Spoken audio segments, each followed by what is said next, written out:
Sarada, Hey, we finally meet. I know. Well, we met once before. Yes, which I don't remember because that was a long, long, long, long time ago. I don't think you'd spend the last 25 years thinking there was that one girl that said hi to me in the bathroom in Philadelphia once. Was it in the bathroom? I think, yeah. So if it was in the bathroom, that means I was probably like mortified and trying to get out of there. For no reason other than I was in the bathroom. Aww. So this is the first time we've talked to each other that we knew each other and we were Yes. planning on. Exactly. The thing of it is, if I had talked to you in a reasonable amount of time after that, I would have remembered you because I remembered everybody. My memory has since gotten worse, so not so much anymore. But yeah, wow. What was that? 95 or 6? I'm 90. thinking it was 95, Yeah. but I'm a little bit fuzzy. There was a place in Philadelphia called the Asylum that wasn't there for very long. And Yeah. I saw you guys, and I saw somebody else. I guess I don't remember. I'm trying to remember which one, who played with you guys and who played with somebody else. I think there was Chance one. to the Sun was with us. Okay, definitely. Yeah. There was another show I saw. I think it was Love's Lies Crushing and Love Spirals Downwards, maybe. Oh, cool. I know Siddall was in at one of the shows. Yeah, we actually played a couple shows with Sidal. We played with them in Maryland somewhere. It might have been Philly too then. Maybe it might have been, yeah. Oh, I think it was. I think it was. Yeah, I think it was them and then Trans the Sun and us. Yeah. I think it was. Yeah. They were such nice people. Yeah, I remember meeting most of the bands at that place. I would go up and meet in my awkward way. And I think with you guys, I think I was just like in the bathroom. So And I was like trying to get out. Like, no, I don't go to the bathroom. No, that's funny. Aw, that was a long time. So that was a funny show. Okay, so that was the first time anyone really kind of treated us like we were a rock band or something. I don't know. Most places you go, you'd be lucky if you got some water. And he had like a full Thanksgiving dinner. It yeah. was so bizarre, like a fully cooked turkey and like mashed potatoes and like all this stuff. Wow. And it was very interesting. And Dave was with us on that tour. And I remember, maybe you'll remember this, during the set, all of a sudden he just walked off the stage. I think you mentioned that before. Yeah. Yeah. And Mike and I were like, what's going on? We're a three-piece. We can't really do anything without the bass player. It was so weird. And then he comes back on stage and like had a towel and like wiped his face off, threw it down, and like Mike and I are just like, what just happened? Anyways, that was a weird. That's what I remember about that night, the turkey dinner, which I don't think any of us even ate because I always starved myself on tour, and Yeah. Mike, probably ate something, but I don't remember eating anything that day. I don't know anybody that eats on tour. You can't. And It's stomach I never issues. went on tour. I just did a few shows Yeah. with Stone Breath, Yeah. but I didn't get to have the tour experience. Yeah, it's fun and also not fun. But yeah, it's both of those things. But yeah, we always liked Philadelphia. We always had good shows there. We played Trocadero twice. Yeah. We played some other place that I don't know what the name of it was on the Cold tour. Hmm. We always had good shows there. Yeah. Yeah. I miss it there. I'm not like big on going out. Right. So, but as far as I go out, I miss shows. So Yeah. I don't remember the last thing. I went to actually. I guess the last thing I went to, like with music, would have been the Metropolitan Opera Oh, cool. with my mom, like before Christmas. It would be 2019. So we saw the Magic Flute. So Aw, and that's cool. we saw some Beethoven here in Houston a little bit before that. So I can't remember what the last non-classical thing I went to was. So Oh, that's cool though. Last show I saw was Audra, mhm. and Mike played guitar on a couple songs. So we went to that. That was fun. And then prior to that was we saw Soft Kill Mhm. at a burrito festival. As you do, Yeah, yes. as you do. So Dirk had his first burrito that night, Cool. and he also got a shout out from stage. So it was very it was a really fun night. Yeah, that was fun. And they started his love of vinyl because they loaded the kid up. They gave him all these records and everything, and then he got obsessed with vinyl, and that kind of still like we had this really awful piece of crap record player, right? So here we are. We don't own a CD player. Neither one of our cars can play CDs. Mm-hmm. And we had this rinky-dink, like $99 turntable. And so after that show, we put the Soft Kill record on, and it just broke. Oh. So we ended up getting a new record player, and it kind of started this whole love of vinyl kind of thing. But it's just funny because we put out CDs and we put out vinyl, but we don't have a CD player, and we didn't have a decent turntable, so it's kind of stupid. I don't play CDs anymore. When we, I guess it's been a year and a half since we moved to our house, and moving, you know, when most of your possessions are books, records, CDs, and DVDs is kind of hell.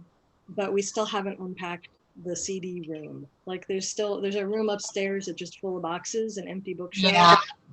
And we have to paint the room, and then we have to, you know, put the bookshelves up, and Right. it's like if we want to listen to a CD, we're like, let's just pull it up on YouTube. Okay.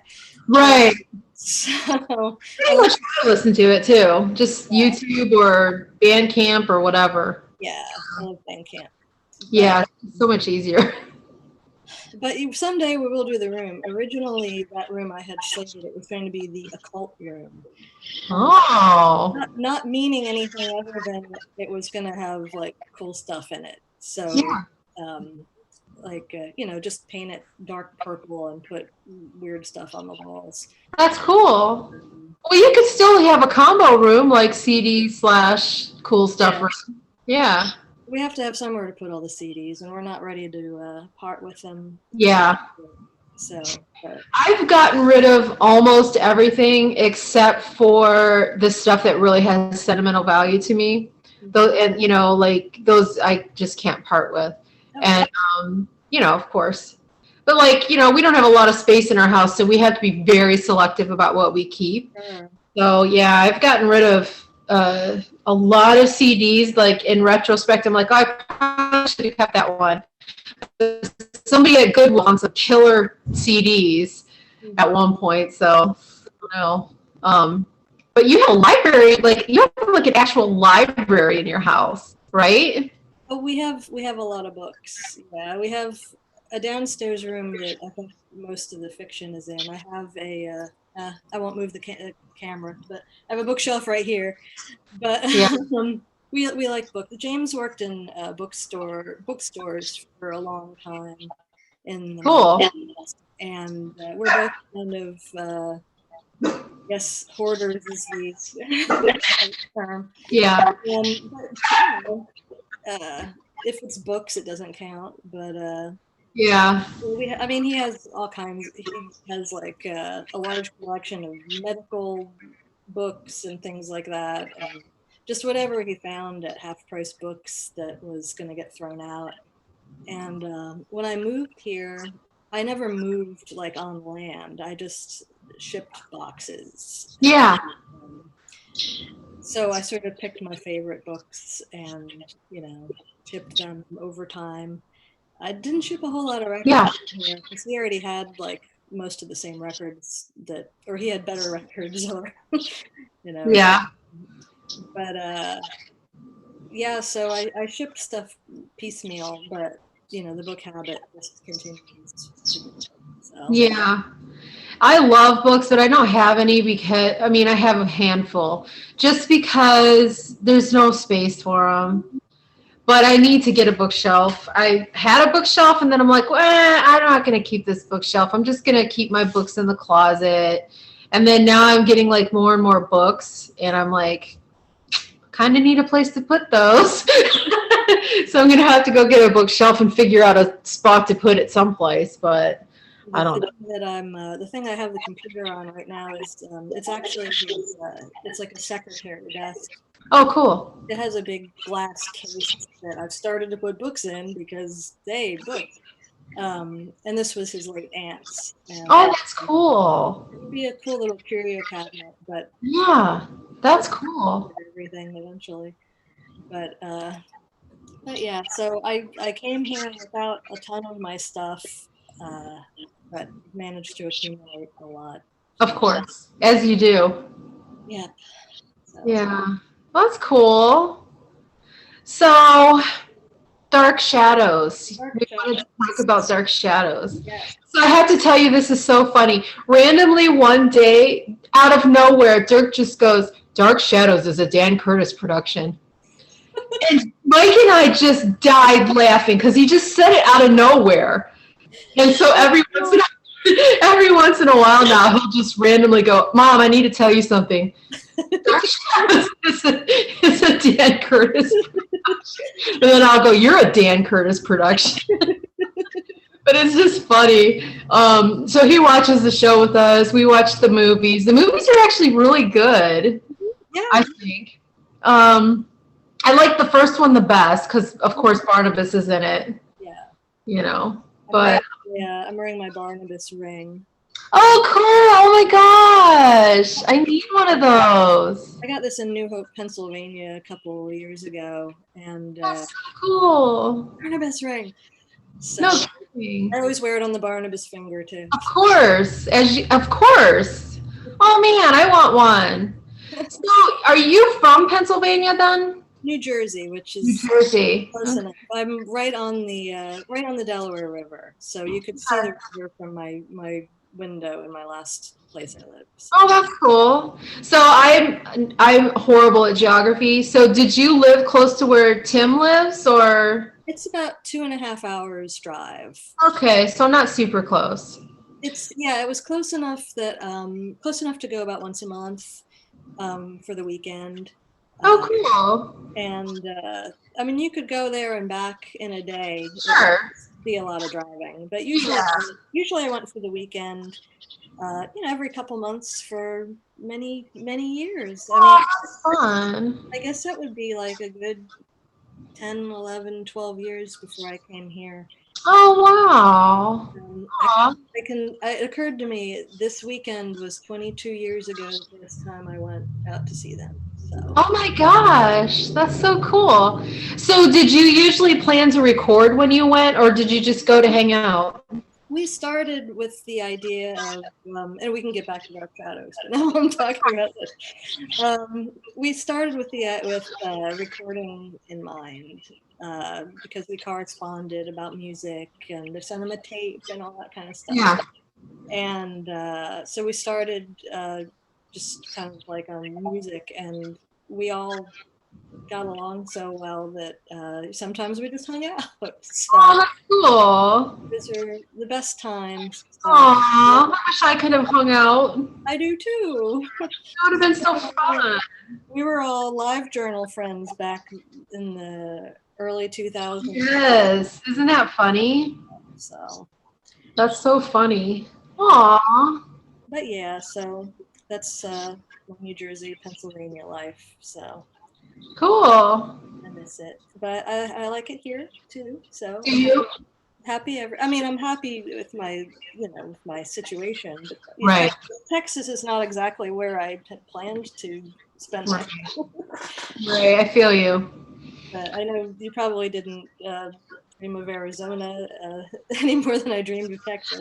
Yeah. The thing with that, when I originally came here to meet Mike, it was such a good, like, magical time in my life. Yeah. So Arizona had all of these awesome connotations to it, you know. Yeah. Same here. Yeah. And so when we decided to move back out here, that's what I had in mind. Mm-hmm. Is how awesome it was when I had been out here on vacation, essentially.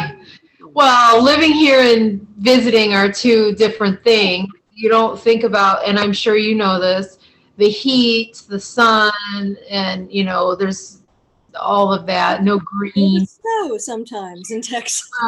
Yeah, for you guys. Yeah.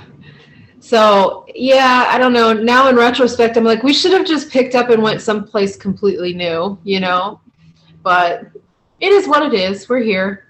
We're not going anywhere. No, I mean, like what the things that have happened to us are like almost magical because, like, you know, I came here for love and Yeah. just good things kind of came our way. You know, we got jobs that, Hmm. you know, jobs are jobs, but you know, we have them, so that's positive. Right. Exactly. You know, we have a house now, and we have 5 cats, and you know, what more could you want in life? Right. Right. Yeah, that's essentially here too. I mean, we came out here, didn't really have anything. We left everything in Ohio. We had like a couple plates, a handful of silverware, a blow up mattress, Mm-hmm. and, you know, a few odds and ends. We brought our TV because you have to have a television. You know, just like like whatever fit in the car. And then we shipped a few things. And like you know, you get jobs. We got a house. Now we have a kid. Mm-hmm. So our house is almost paid off. You know, we're old enough that we're not gonna start over someplace brand new. That's just ridiculous. So unless, you know, lightning strikes and suddenly I'm a bazillionaire, you know, we'll be staying. So the sun it is. Speaking of the sun, back to Dark Shadows. So I didn't start watching Dark Shadows until really this whole pandemic started. So I used to kind of just put it on and then fall asleep to it, and so I really didn't watch it. But then when this pandemic started, it sort of became this like escapist thing to me. Yeah. And like every night I would watch 3 or 4 episodes and then go to sleep. And so now it's like I have this like huge love for it.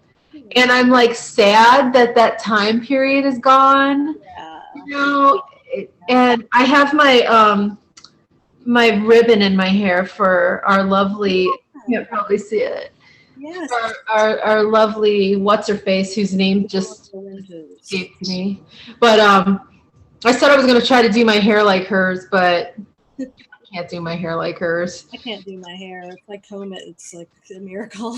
Exactly. But I did put the ribbon in.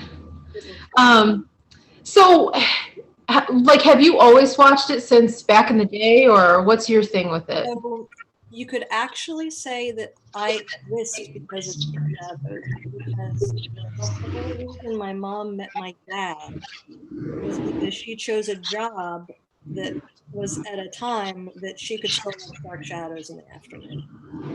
So they met at a newspaper in Trenton, New Jersey, and I work for a newspaper. I've always worked for newspapers. It's not just happens.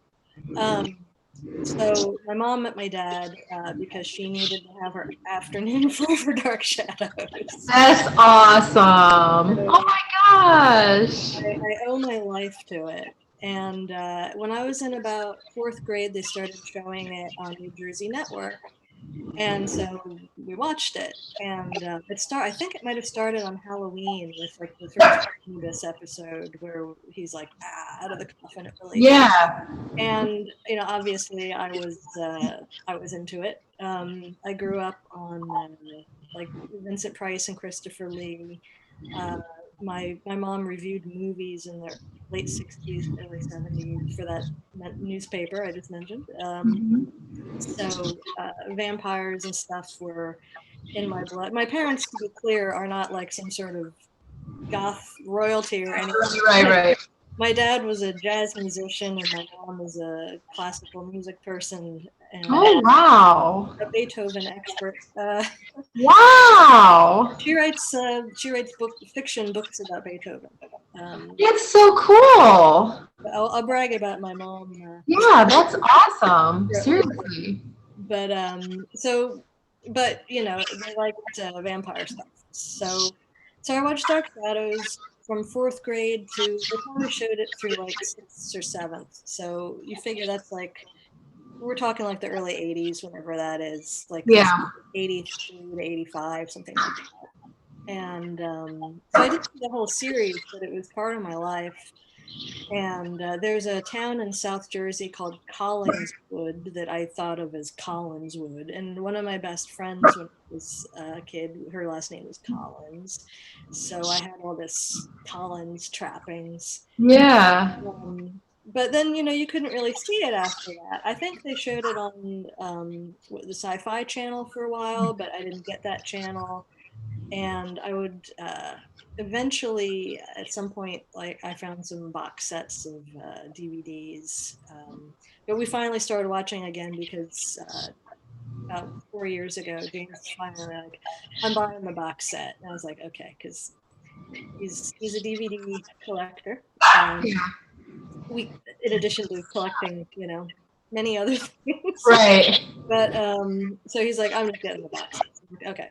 And we started watching episode 1, pre-Barnabas. Okay. I always wondered about those elusive shows. Yeah, we really love those.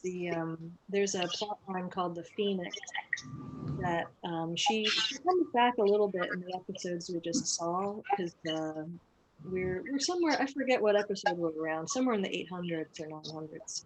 But the Phoenix comes back around. Yeah, I've seen those ones. Yeah. She was, I'm like drawing a blank on everybody's names. She was the one guy's wife, right? The mother of the kids. Yeah. So, yeah, I'm drawing a blank on names too. So some of them will come to me. Yeah. But Victoria Winters. I just remembered Victoria Winters. Okay. Anyway. Victoria Winters, I know. I think we're in the episodes past. Spoiler alert! I think we're in the episodes past her heyday. So, but we haven't gotten through the whole set yet, because we go in, you know, usually obviously around, you know, leading up to Halloween and through that time of year is the heaviest Dark Shadows viewing. Yeah. We generally tend to watch like 6 at a time, which Yeah. is 2 hours, and sort of go through phases with it. But Yeah. But it's always been in the back of my mind. And the thing people always talk about, how they say it's cheesy or it's bad, or oh, the scenery's falling over, or oh, they forgot their lines. And it's like, you try like acting a script every day of the week. Yes. You had no time to memorize. You Yeah. know? And honestly, it's really not that cheesy. Yeah. It's like I think the plots are good. I mean, I think it's pretty well written. I think that, I mean, some of the acting is a little hokey, but that's kind of what I like about it. Like, I love that you spot like weird stuff in the background, you know, like something falling over, or you see somebody run across the back, or a bike and stuff. Like, I love that about it. Yeah, like, the best moments in one of the more recent ones we saw during the end credits, like you see Barnabas walking down the hall with his like, he's like, you know, if it was today, he'd be looking at his phone or something. Right. Like, oh crap, and like gets out of the shower. I remember there was one where Joe did that too. Yeah, I love that though. And I'm not that. I'm pretty far into it. I can't even remember where I'm at right now to even explain it. But my favorite are still those black and white ones. Yeah, they're the best. They're my favorite. Yeah, Yeah. the peak like Willie and like all that stuff. And when Maggie, when he first started, like, Yeah. you know, courting her, I guess you call it. Like, there were some episodes that she legit looked scary to me. Oh yeah, It's black and white, and the way her eyes are sort of glowing, and, there's fog everywhere, and it was, like, kind of legit scary. Like, I could see how kids were probably scared by that yeah. back in the day. Yeah, that's James remembers it from being a little kid, and he doesn't remember a lot, but he remembered two scenes that really scared him. And one was like something I think he said about scary hands, like someone's hands were all messed up. And Yeah. a scary old face. And I think it was when it was an Angelique scene, Yes. an rapid aging scene or Yeah. something like that. And incidentally, we have a cat named Angelique and Aww. a cat named Josette. So Aww. we don't have a Barnabas, but our big black cat, we could retroactively name him Barnabas, but he's Yeah. so Aww. Someday. yeah, we'll get a Barnabas and a Quentin, and Yeah. we've got Angelique and Josette right now. Aww.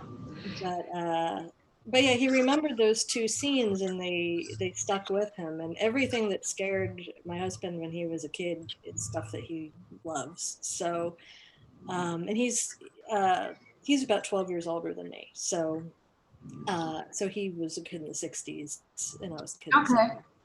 And we like the exact same stuff because I always liked stuff from a little bit before my time. Yeah. That's So, cool. it's weird though because our parents, our dads at least, were the same exact age. So, Oh. so even though we're different ages, we have parents of the same generation. Yeah. But anyway, he hadn't seen Dark Shadows in a way that he was really paying attention to, and now we're both devotees. So. That's so cool. Yeah. I want that painting sometime. I want the Barnabas painting. I always had planned to do one. I don't know if I can paint well enough. Oh, that would be cool though. Yeah, so Mike got that for me for Christmas. And I believe he got it off of Etsy.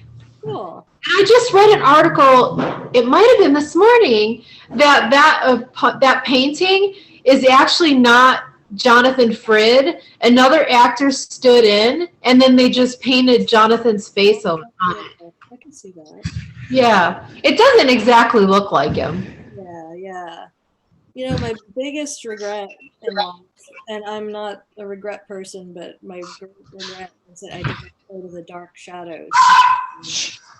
Yeah. Which were held in New Jersey. Oh, man.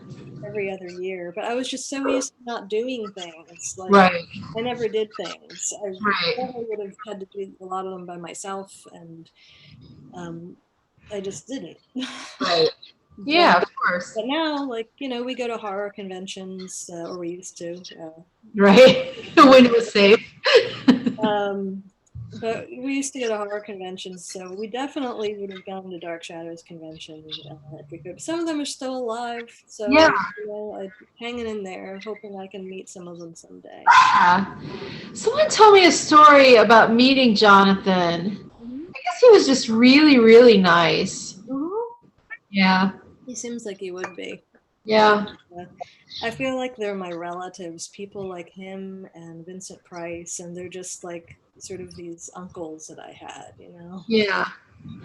Yeah, I remember being a kid. The first real memory I have about Dracula was the Frank Langella Dracula, and I remember that being on TV, and I was so scared. Like there's the scene when down in the crypts.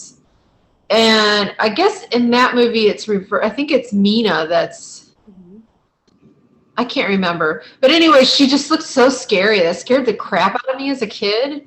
But yet, I loved it, and I wanted to keep watching it. And, and then, of course, like, Saturday mornings and stuff, they would have all the Peter Cushing and all those movies on, and they would always be on, and I just kind of sort of pay attention to it. But yeah, now that I'm adult, I'm like, I love all that stuff, you know? Yeah.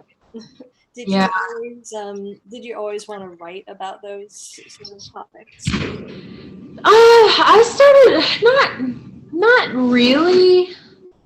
When I first started writing, I pretty much just wrote poems, and then me and my friend Shelby on like Friday nights after the football game, she would spend the night, and we would write these stupid fanfic like books back, and like I would write some and then pass it to her, and then she would write some, and it would always be these stupid like 16 Candles-esque, stories of me and her going to Kent and meeting cute boys. That would be about the crux of it. And then I really just didn't write except for just poetry and stuff like that. And then the whole Violet thing came to me because I had a dream one night that was like super detailed. And I was telling Mike about it the following morning because it was like a movie. And I was like, I'm just going to try writing this. And that's kind of how I started writing. So, and I wrote that book in like 2004. I remember when you were working on it. Huh? I remember when you were working on it because Yeah. we were live journal friends. Yeah. I know, that's a long time ago now, huh? I guess so.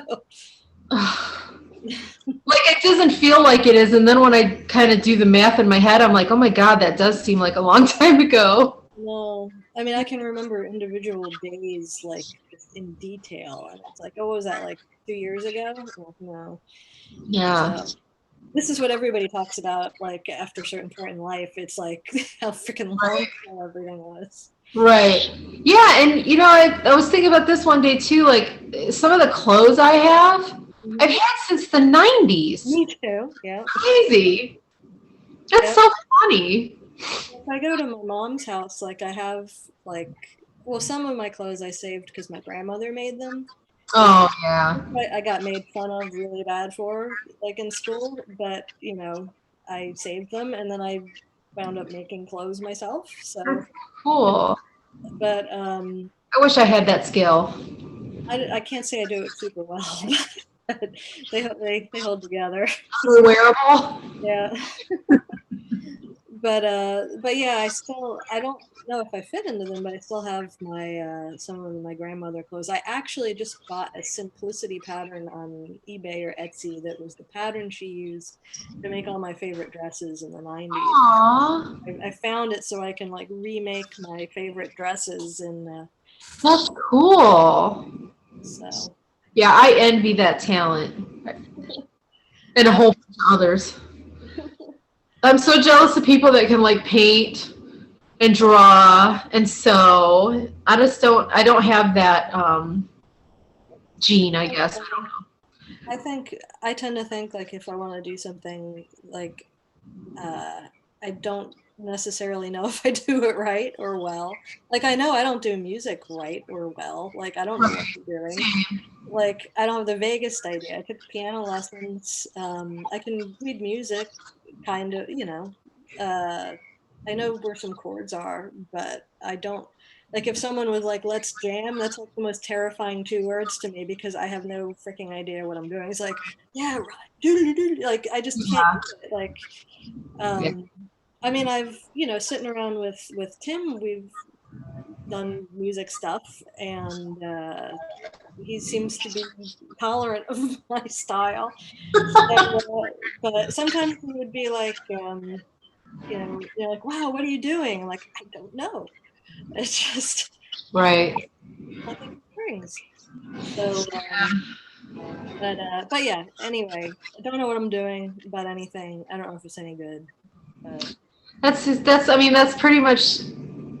I think a lot of us are that way, though. I'm people that are confident are weird to me. I don't get it. Like, I wish I had some of that, but by the same token, I think that a lot of people who are confident probably should not be confident. Right. And then the people that beat themselves up and think they're just awful are the true talents. I don't know. Not that I'm saying I'm that, but I definitely I want access everything, but I don't I know. really want to like just hug people and give them reassurance that whatever you're doing is meaningful and good. Right. If you're moved to express something or create something, I think you should do it and just enjoy it. And I don't always take that advice myself because I think Right. there's like a lot of things that I think I suck at. And sometimes I get up the courage to do it anyway. And if I really feel good, I might post it on Facebook. And then, if nobody likes it, delete it and pretend it didn't happen. Aw, But it's relatable. it's hard with music because you have to get people to actually listen to it. Like if you put an image of something up, it's really easy to be like, oh, that's cool. Right. Reading, if someone's got to read something or listen to something, it's like, oh, that's time of your life. No one's gonna. Tell me about it. Yeah, that's the thing. It's like there's so much stimulation for people that for them to actually take time and sit down and focus on something for longer than 30 seconds, Mhm. it's hard to get people to do that. Oh yeah, definitely. Yeah. And do you find too that the people that you know kind of take you less seriously than strangers? I don't know. I have to think about that. I Yeah. don't know if I know strangers at this point. Well, what I mean is like internet type people. Yeah, Like yeah, people that you know in real life. Like, I mean, none of my friends I think have read my books. hmm it's hard because I mean, Just me. I haven't. I mentioned my mom earlier, and I haven't read her books, except to. I mean, I've through her process of writing it, there are sections I've read, Right. but I haven't sat down and read them cover to cover. And I mean, a lot of it that I tend to read stuff that's like more than 100 years old, kind of. And I'm not. That's not like a. I don't think I'm cool. Right. you know, that's just like my comfort zone. Right. Right. My comfort zone tends to be like a certain old-fashioned kind of writing, and I'm very like just kind of capricious in what I'm in the mood for at that moment. Right. So Right. it's like, oh, it's springtime, it's time to read, this kind of book, or it's fall, that's when I read this kind of book. And if the season changes, it's like, oh, my mood's gone, I can't finish the book. Oh, that's interesting. I'm very like seasonal, like, oh, it's springtime, it's time to listen to shoegaze. So That's interesting. yeah. Wow. I guess I think I'm only like that with coffee drinks.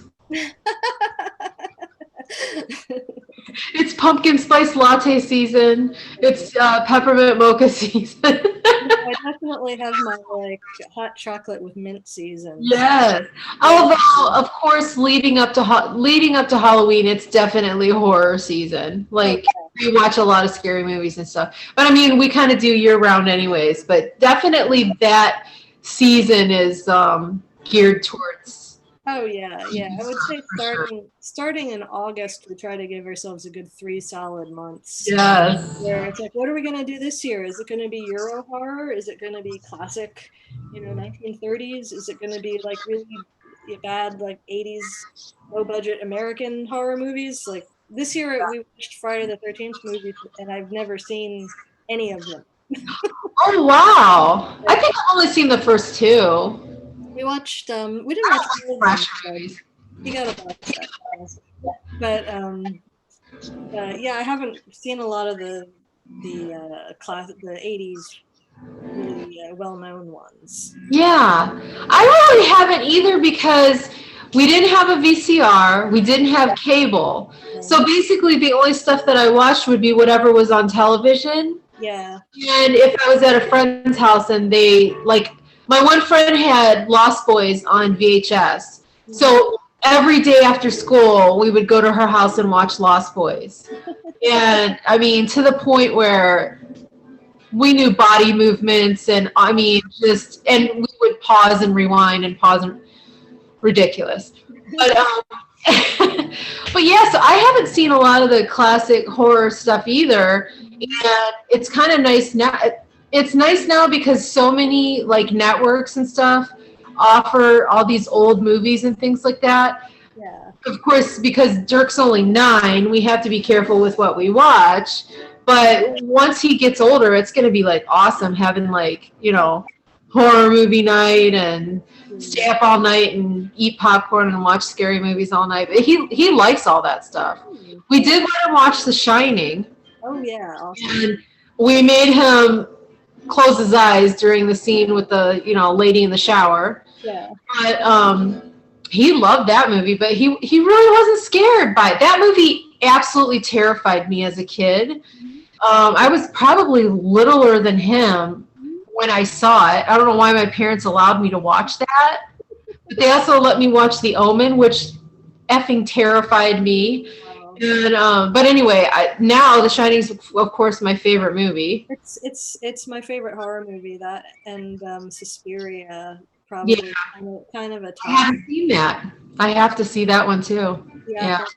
It's I mean, for different reasons, but The Shining is basically, it's like my favorite pretty much. It's perfect. I made a Shining dress. I got some Shining carpet fabric and I made a dress for when we went to see it at the Alamo Draft House. That's so cool. Which isn't, we used to have an Alamo Draft House, which would be right around the corner from us where we live right now. And they would show, they show lots of old movies, cult movies. Oh, that's cool. And we would go there like twice a week, and they'd show like movies on videotape from the 80s that they made in their basement. And now the only Alamo is like about an hour drive. Oh, bummer. Kind of like, That's cool though. That would be fun. That would be fun. We don't go out of the house a lot. I mean, we don't go out of the house at all now, but before COVID, we barely went out of the house. Yeah. And that would be fun to do. We did go to the movies once in a while. That was fun. The last thing that we did in the world was early last year.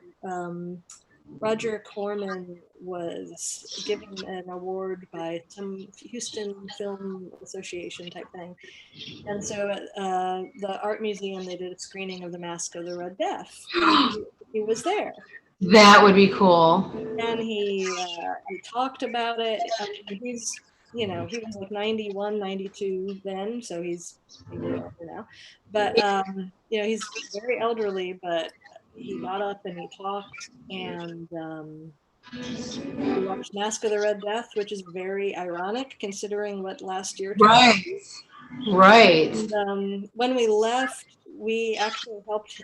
He was in a wheelchair, of course, and he had his people with him, and we were able to help him across the street as we left. Aww. Could you guys hold up traffic for us? So that's cool. Traffic for him. Wow, that would have been fun. That was the last thing we did. Another movie that I loved, and it scared me so bad as a kid, was Follow the House of Usher. I loved that movie. Yeah, that's it. Was the Vincent Price one? Yes, yeah. That's where he has that wonderful line.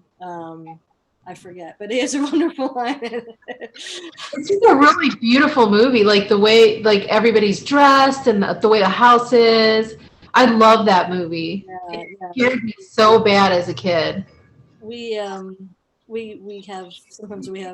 Corman Poe week or months where we watch all those.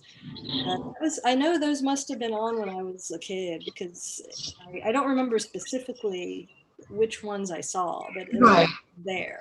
Right, exactly. Yeah. Yeah, same here. And then like as an adult, I'll be like, what was that movie? And like try to figure out what it was, because I remember liking it so much, and then, asking around, what was this movie? What was this movie? Just trying to figure it out. But yeah. When my husband grew up, his parents would take him to drive-in movies. Mm-hmm. This was in Texas, Houston. And as I said, his parents were the same age as mine, basically. Yeah. They were really young. So his parents were like, in their 20s when he was a kid.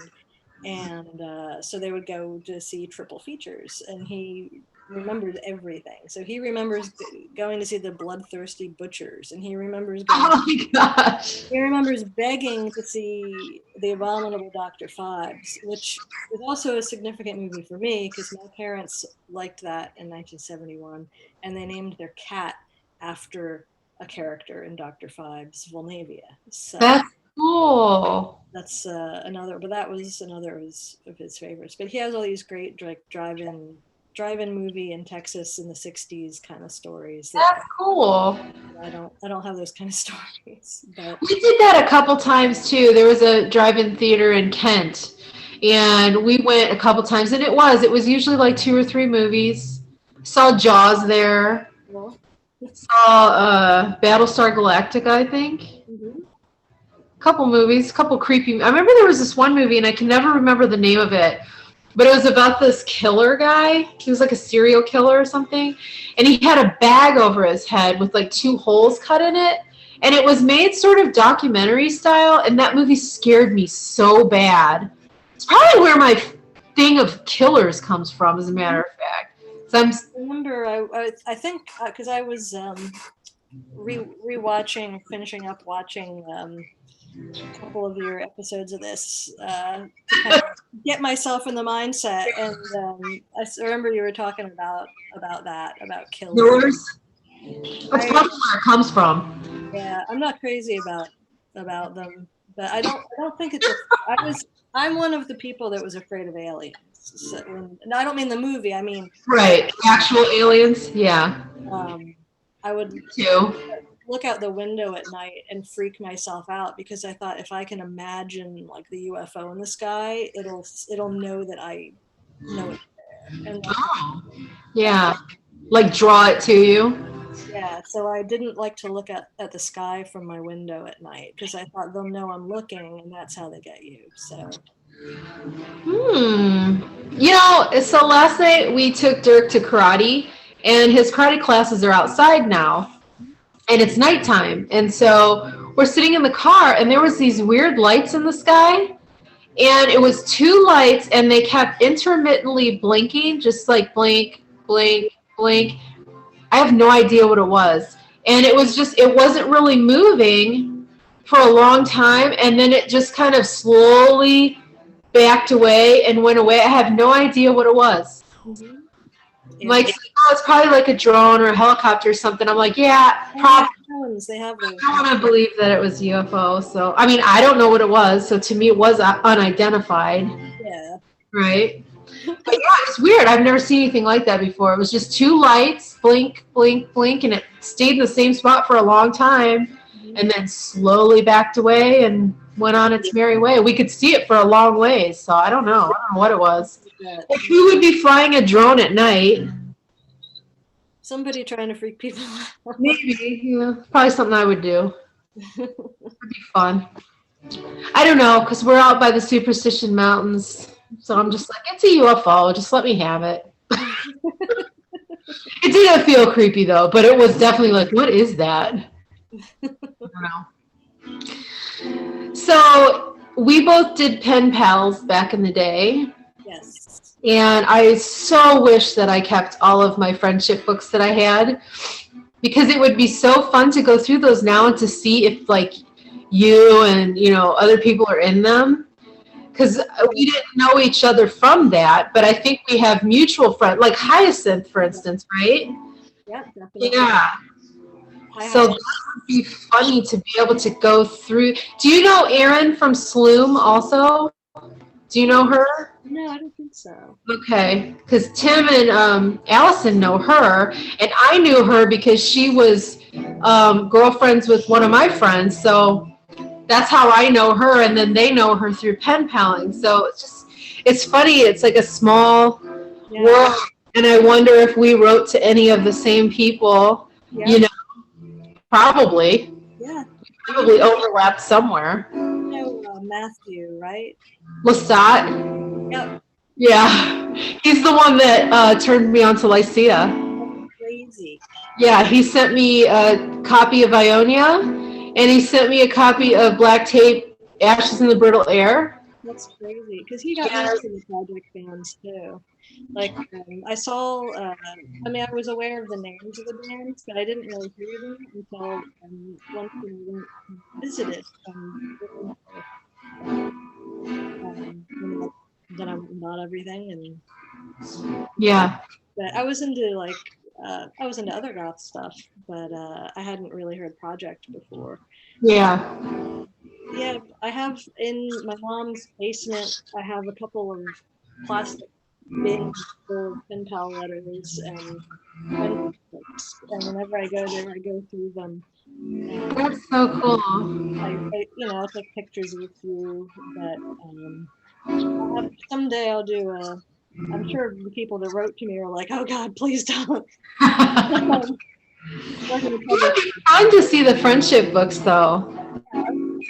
pictures that I have like on files. But my mom always thought they were really cool, so she she knew it was some artifact of the a counterculture that was Yeah. Yeah. Yeah, and it's funny. I started writing to Hyacinth. She lived in Cleveland, and I lived closer towards Akron. And we started writing, and never met until like Lycia we went and played Cleveland. And so that's kind of how. And actually, we had another mutual friend. Um, but yeah, she's such a doll. love Hyacinth. Yeah, she's like one of the nicest freaking people on the planet. She never forgets to send me a card. She always, Absolutely. all these years later, I still get cards from her. Absolutely. Every year I sort of resolve that I'm going to be as good about sending people cards as Hyacinth is. Yeah. Completely fail. But usually every year in the spring, I have a good like month or so of pen pal letters where I get it going and I get back into it, and then everybody's life intervenes. Yeah.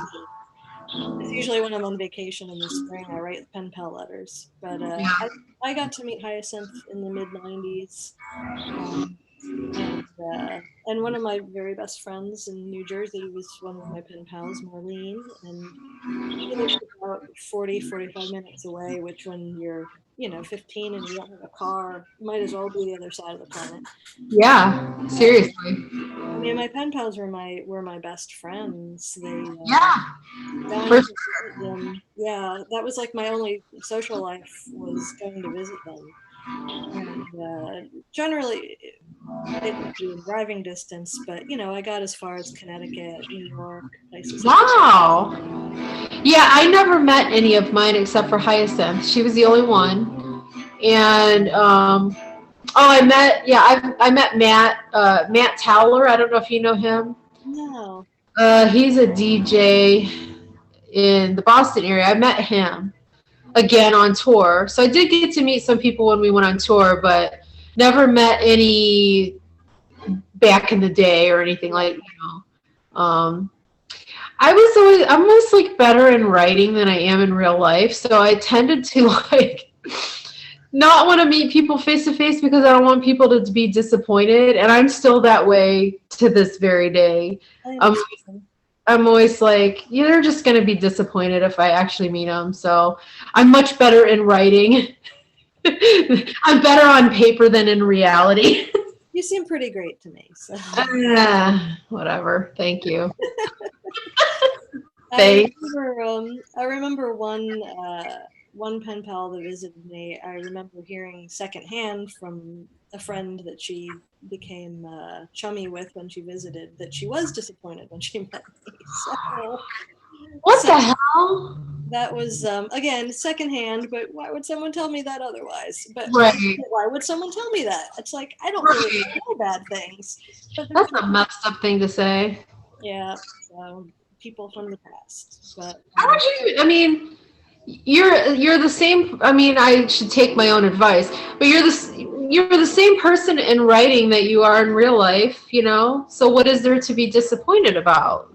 I don't know. I mean, for me, I'm really boring. Like, I don't really I am too. I don't do stuff like I pretty much just want to stay home and be left by myself to read. It's like, let's sit on the couch, watch TV, and eat snacks. Like, that's my life. That's what I want to do with my life. Let's stay home, watch Dark Shadows for 15 hours straight. Right? Yep. I'm fine with that. And I don't drink or do anything. So like, it's like, this is as good as it gets. Yep. It's like, I got a cup of tea. Like, Yeah, I'm actually living dangerously today with a Diet Pepsi. Ooh, the caffeine. I mean, I'm having tea like after 7 p.m., but You're going to be up all night. But yeah, I mean, if somebody doesn't want to sit around watching nature documentaries at 2 a.m, like it's like, what more fun is there? Like, I don't need anything but that. This sounds good to me. awesome. Yeah, I would love that. I mean, when you're like 18 and 19 and stuff, going out and hanging out in clubs is fun, sort of. So, but even then it was awkward and weird, but there was cute boys out running around so that you could look at them. But once I hit like 24, it was like, nah, let's just stay home. Like, and I think part of that too is like touring, is like being in that environment every single night. You kind of get over it real quick. At least I did.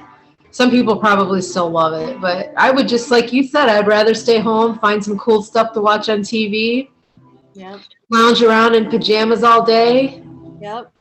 I've been doing that for like a solid year. Like, I've been wearing a bathrobe for a year solid. Like, it's like I have I have my Zoom bra that I put on. I'm gonna be doing a meeting on Zoom, but otherwise, you would do that. You just throw on a cardigan. No one can tell. The cardigan is an excellent alternative to Zoom. Yes. I've got to the point now, like I randomly will go to the store to pick something up or whatever. Usually I order everything online and have it delivered. But once in a while I'll be like, I only need like a couple things. I'm just going to go to the store. Sometimes I don't even wear bras to the store anymore. I'm just like, I'm over this, whatever. Who cares? Nobody cares. I don't care about them anyway, so whatever. The 10-minute trip to Aldi. Right. Yeah. They can flap around for 10 minutes. It's all good. Oh, Lord. Yeah, so yeah, flappies. Whatever. But pandemic life is not that different. It really isn't. We do work at home right now for the most part. He does completely. I go to my office for a couple hours a week to out, make copies. I'm an editor, so I meet with my reporters from across the room and stuff like that. That's cool. That's interesting. And sometimes I go out into the world and like take pictures or something like that for otherwise pretty much sofa, bathrobe. Cat. Yeah. I don't have one of my cats right now because my setup right now is not cat friendly, but usually I'm on the sofa and the cats are all over me. Right.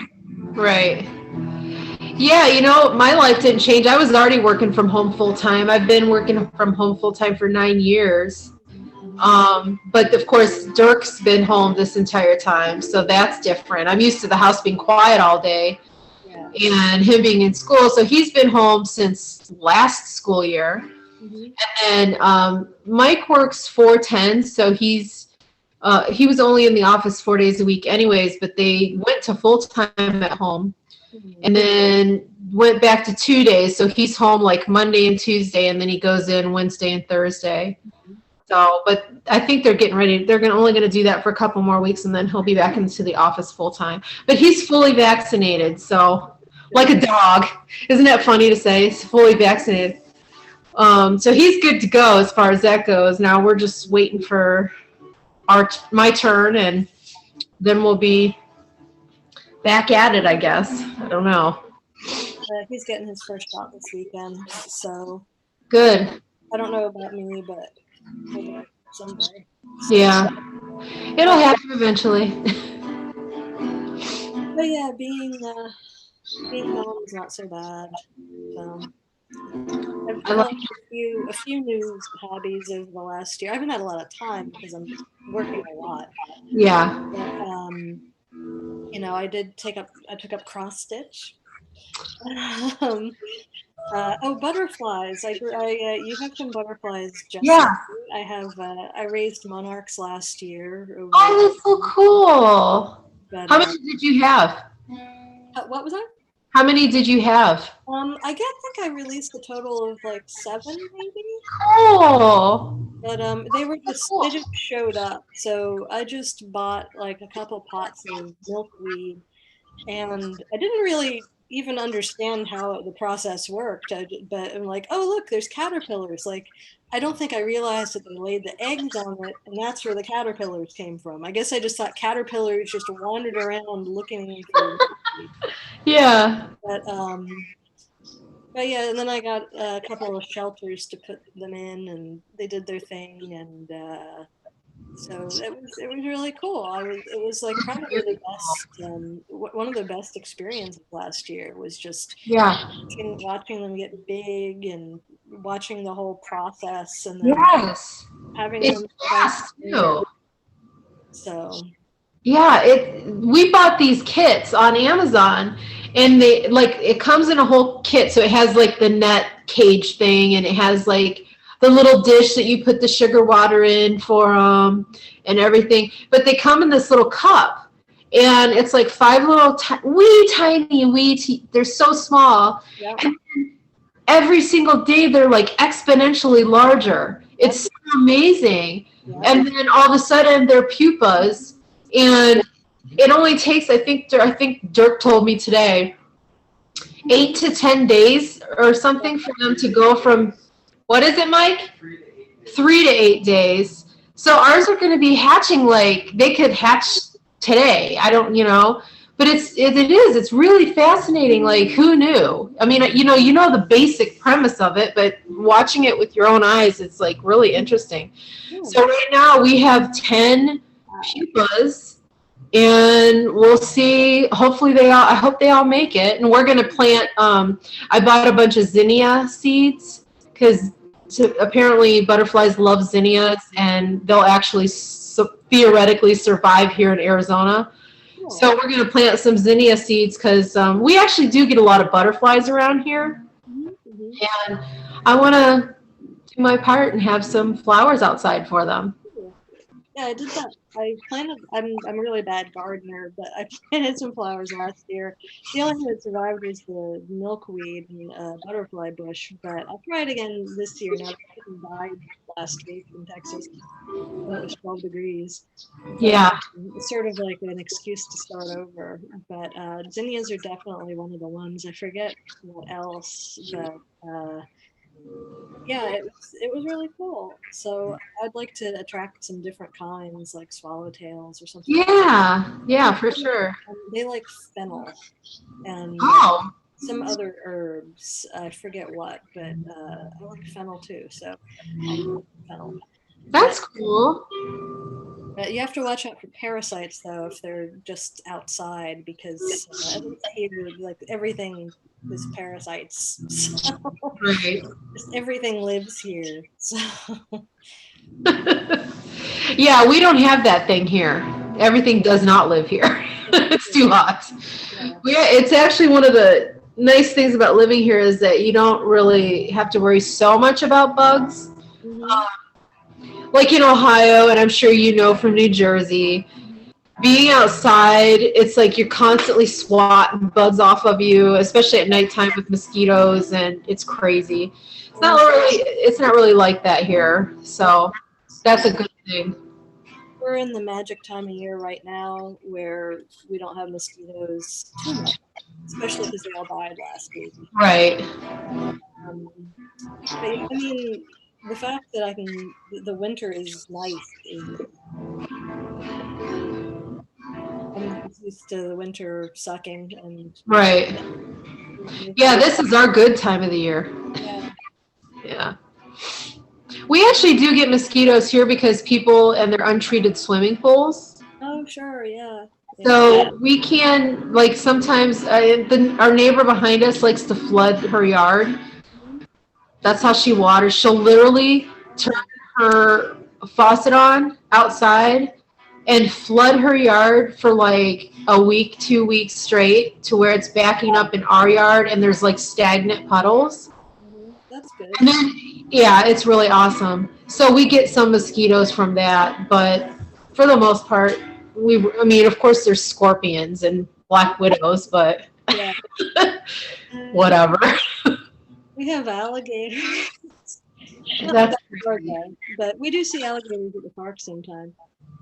That's actually funny. That was when I was watching your talk with my friend. I remember he said something about going into the woods and saying he wanted to see an owl. yeah. And I thought about that. I did that last year with alligators. We went to one of our favorite parks, and I got out of the car and I said, I better see a goddamn alligator today. I want to see an alligator right now. And like one walked in front of me. What the heck? So That is cool. summon alligator is my skill. Oh, that's cool. Yeah, it was funny. I remember when we were on tour, I got really annoying about it because the whole southern trip, part of the trip, I would be like, "Are there alligators here?" Mike's like, "I don't know." Are there like I think I did that from like Georgia to like Texas. Are there alligators here? I don't know. It's fascinating to me. We didn't have alligators in Ohio. No, we didn't have them in New Jersey either. Yeah, you got the Jersey Devil though. We do. We have bears also. So we don't have bears in Texas. But most people I know do have a Jersey Devil story. I do not, except for what I convinced myself, because you want to have a good story like for the campfire. Yeah. So at some point, I'm sure I fabricated one at some point. But I never had a legitimate Jersey Devil story. But I did live probably not too, I guess maybe 20, 30 minutes from the outskirts of the Pine Barrens where the Jersey Devil lives. But I mean, as a New Jersey person, I 100% believe in the Jersey Devil. So Yeah. whatever it may be, you gotta love your local devil. Of course, right? Yeah, some people in Northeast Ohio, I guess, is kind of known for Bigfoot. Mhm. I never saw Bigfoot, but one of my friends I worked with came to work one night and she's like, I swear I heard Bigfoot last night. And we're just like, hee, whatever. She's like, no, me and my husband were out in our hot tub and they heard this really loud sort of shrieking roar. And she's like, I don't know what else it could be. So she's like, we went in the house because it didn't sound like something they wanted to get up close and personal with. So I'm always like, okay, well, I have a friend that saw Bigfoot or heard him anyway. That's But I never saw anything weird like that. That sounds like what my friend Sean reported from Western Pennsylvania when he was growing up. So that's the roar type sound. That's definitely Yeah. something that people don't forget. Yeah. Yeah. And that's what she said. She goes, I said, well, could it have been like a neighbor or something? She's like, well, first of all, we live out in the middle of nowhere. But no, it did not sound like a person. And she was like one of these people that's like very straight and, she wasn't like a fanciful kind of person that believes in random stuff. So, I mean, I have to believe her that she heard something that was weird. I don't think nothing interesting has ever happened to me. Like I No. don't have any, but I'm open to interesting things happening. Yeah. Yeah. But I'm 100% like ghosts right on. I believe in ghosts. Aliens, afraid of aliens, but I'm sure there's aliens. I'm afraid of them too. Yeah. but I don't have any compelling stories. I'm just like, An observer. hmm? You're like an observer. Yeah, like I'm ready. Like I would, I would spend the night in the spooky place and be like, okay, cool, let's see something. I want to see something, and but I still haven't seen anything. But I'm up for it, and then maybe I'd be scared, and then maybe I wouldn't want to do it again. Right. Yeah, I have that weird love-hate thing with it. Like I like to watch from afar, but I don't want to be actively involved. Right. Yeah. That goes for a lot of things. I agree. Yeah. I mean, we went on that ghost hunt here in Jerome, Arizona, and the whole time, like leading up to it, I was like scared, because I'm like, oh, I don't want anything scary to happen, blah blah blah. But then once you're doing it, it's not scary anymore. But I mean, of course, nothing happened. So if something happened, it probably would have had a whole different vibe to it. But at one point, somebody did have a voice come through on one of the e-meter thing or whatever it was, and we couldn't get it to communicate though, but something definitely came through, and we were all like, you know. And it was funny too because Mike had one of the meters that reads like electro whatever, and it was going crazy. And he's like, "Look!" And everyone's like, "Oh my gosh, look!" Well, we look up and we were standing underneath like a power.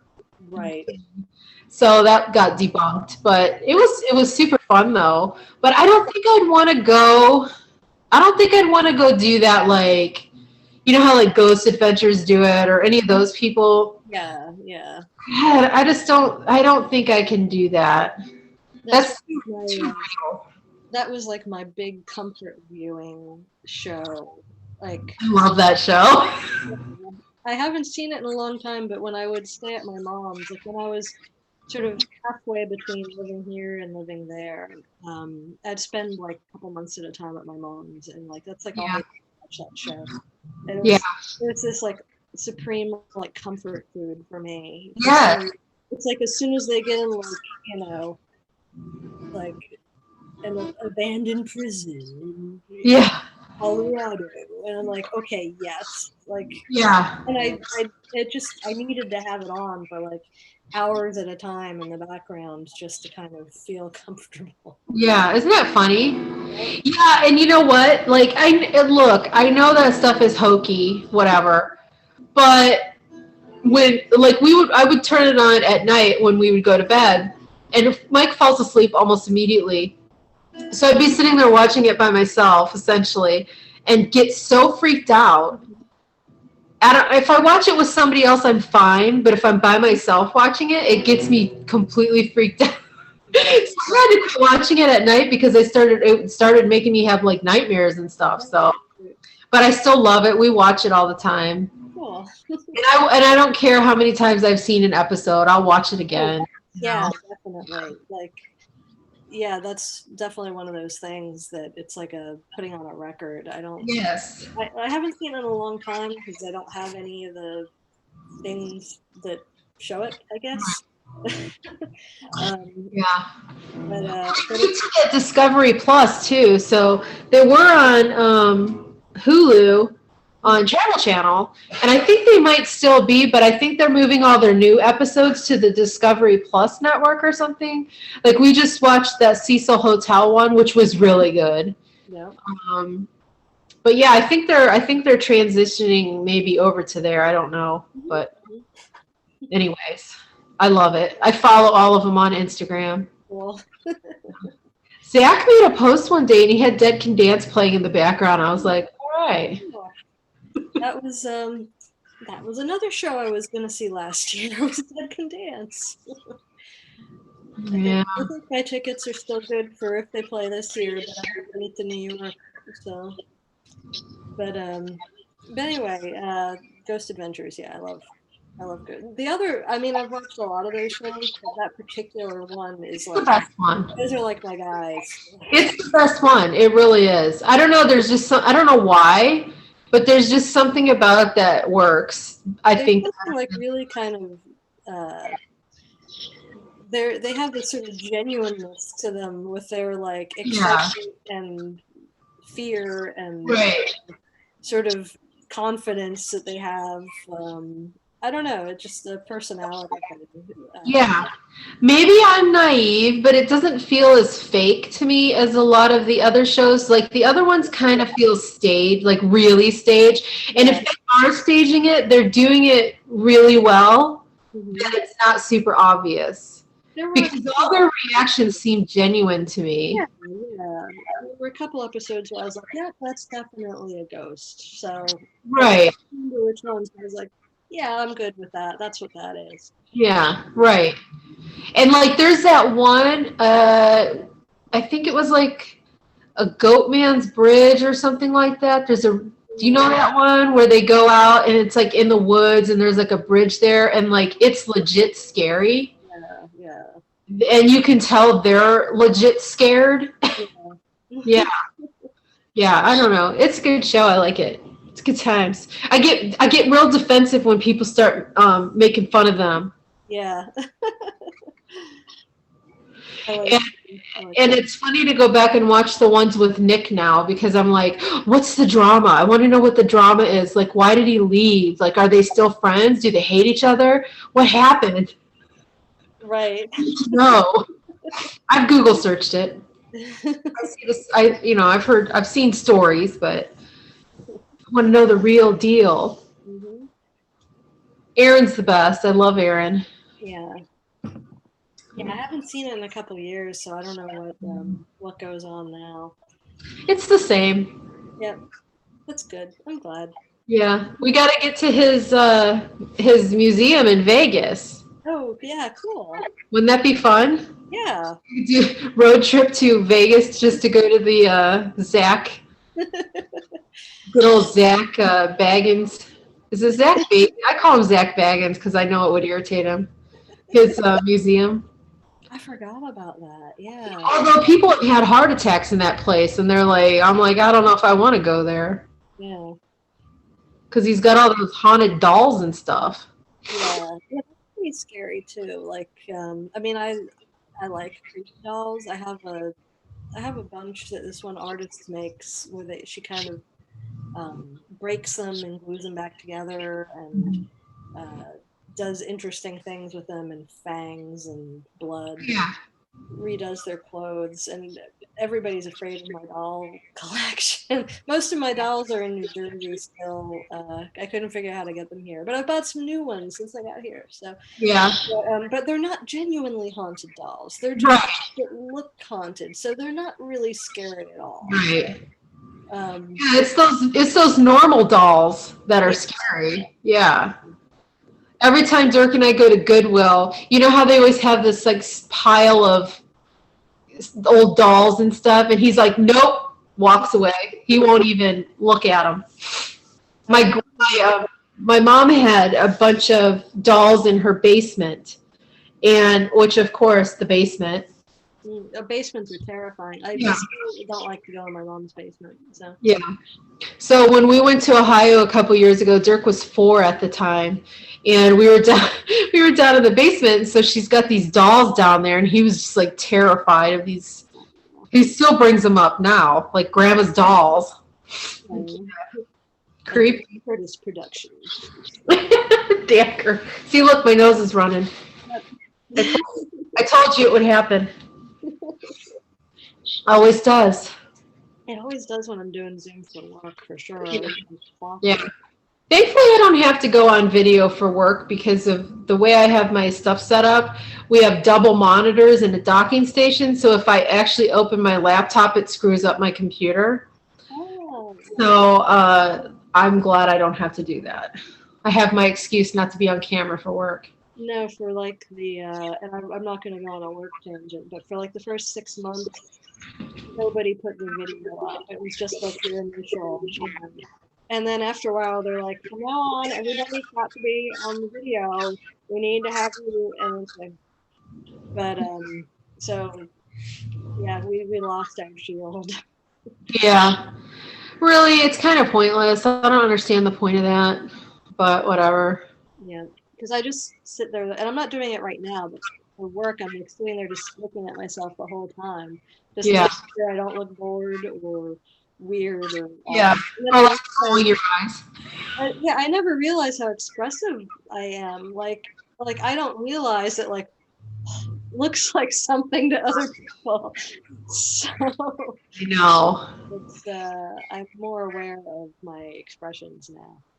But You know, I never realized how much expressive I am too, and like my hands flying around and all this stuff until I started doing these videos, and I'm like, oh my god, I like never sit still.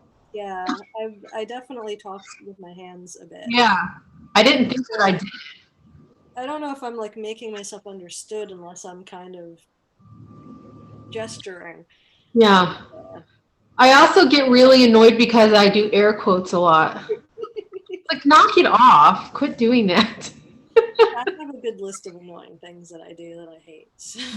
Well, yeah, yes, that's probably the least offensive thing I do that I can't stand, but nevertheless. I need somebody to swat me with something every time I do it. Yeah. The basements are spooky. Dolls are often creepy. Let's see. We had a train of thought there somewhere that I wanted to get back Yeah. on. We were talking about spooky stuff, creepy stuff, ghost adventures, Bigfoot in the woods, Yeah. alligators. Yeah. Yeah, so I don't have any good stories, but I do like the woods. I mostly just go for walks and I just take a book with me and I just sit at intervals and read my book and that's Oh, kind of that's cool. I mostly look for mushrooms though. I mean, if anybody is friends with me on whatever things, I mostly take pictures of mushrooms. So Yeah. yeah, I just think they're neat. They're just They're neat. mushrooms. They're very cool. And you know what? When I always think of mushrooms, I always think of, I guess, being, all the storybooks from when you're little, and not just the Smurfs, but like other magical creatures living in little mushroom houses. I love that. And plus, of course, the 70s, lots of mushrooms on everything. Definitely, Yeah, definitely. we had a set of canisters Hmm. that had mushrooms on them. The ones from Sears. Probably. They were like a tannish, greenish, Hmm. brown color. Like hideously In ugly. the 70s. That's the color of the 70s. Yeah, yeah. We had that olive green stove and refrigerator. So I wonder when that's going to come back. You know it's going to come back at some point. The spectrum of colors is like mustard, rust, avocado. And that Yeah. was that was definitely our household. All those. Marigold. Yep. Yeah. Yeah. We had, do you remember the linoleum that looked like bricks? I was just going to say something about linoleum because Yeah. we actually, that was our kitchen, was a linoleum bricks. We had that too. And like, of course, paneling. Yep. Yeah. Well, like the house that we have is from, I think it was built like 1976, which to me seems like really new because my house in New Jersey, my mom's house, is like, from the 20s, which is one of Right. the newer houses in that town. Right. But in Texas, like the 70s, like you knock something down every 20 years and buy it and build a new one. It's Right. like what people do here. But yeah, we have like a 70s house, and the reason we were able to get it is because it hasn't really been updated. Right. So we don't have linoleum floor, but we did see when we did new flooring that there was still linoleum underneath the surface. But Yeah. we still have wood paneling in the living room because we actually like it. It's like nice wood paneling. Yeah. Well, yeah. Yeah. I think it's cool anyway. Like, there's certain things from that era. Mm-hmm. Like, I fondly remember my green shag carpeting, Mm-hmm. and it was, just filthy, obviously. But, it made a nice pasture for my Barbie dream horse. Yes, we did. We had green carpet. It wasn't shag, but had these kind of hills and valleys in it. Yes. It was like textured. Yeah, and definitely the Smurfs and the Barbies appreciated it. Yes, I loved it. So in my bedroom carpet was shag rust with yellow in it, Mhm. which my brother had the green, and later after he moved out, I moved into that room and had the green. But like I mean, I want to say we still had that carpet. Yeah, they still had that carpet when I lived there. I moved out when I was 24, Mhm. which was like 95, I think, 96, and they still had that carpeting. And Yeah, it was there till they left. yeah. So, yeah. I think we finally got rid of it. I'm trying to think. Sometime in the late first decade of this century, probably around 2008 or something. I think my mom finally got rid of it. But Yeah. yeah, that was good memories of the 70s. I don't really remember the 70s too well, but but it lingered on until the 80s. Yeah, for sure. For sure. I mean, we're about the same age. I'm 73, so I Oh, was I thought you were trying to make a joke that you were actually 73. I'm like, vampire. Vampire joke. more than I'm 73. 72, so yeah, we're the same age, basically. Eventually. But I feel like I don't really remember too much about the 70s. So I weirdly do. I feel like the 80s is more of a blur to me, like early 80s is more of a blur to me than the 70s. I don't know why, but yeah. that sort of like third grade to sixth grade era is kind of Hmm. gone, kind of. Yeah. But prior to that, I remember, and then of course post that, I remember. Yeah. Yeah. Um, so did you see the meme that I posted about people pegging their pant legs? Yes. You remember? Were you a pants wearer? Because you strike me as a skirt wearer. I mean, I wore my grandmother made me Little House on the Prairie dresses. Is how I that's what I wore. Yeah. But I did have some acid wash kind of stuff. I'm trying to remember because whatever I wore, I got made fun of. So I wasn't gonna do it right anyway. I feel I I feel like I must have rolled up my pants legs at least, but I also got made fun of for wearing like high water pants. So Right. it was a delicate balance. Pants were just kind of dangerous territory. You might as well just wear the prairie dress and take it. It's Right. Yeah. Suck it up and go with it. Yeah, I don't know. I looked awful. oh yeah. But because I was talking about the peg leg pants, and I know that I definitely did that. Hmm. But I'm thinking it was more to do with the fact that I'm short. Hmm. So Right, pant legs never fit anyways. right. So I think that had a lot to do with that. Yeah, yeah. But I want to bring that back.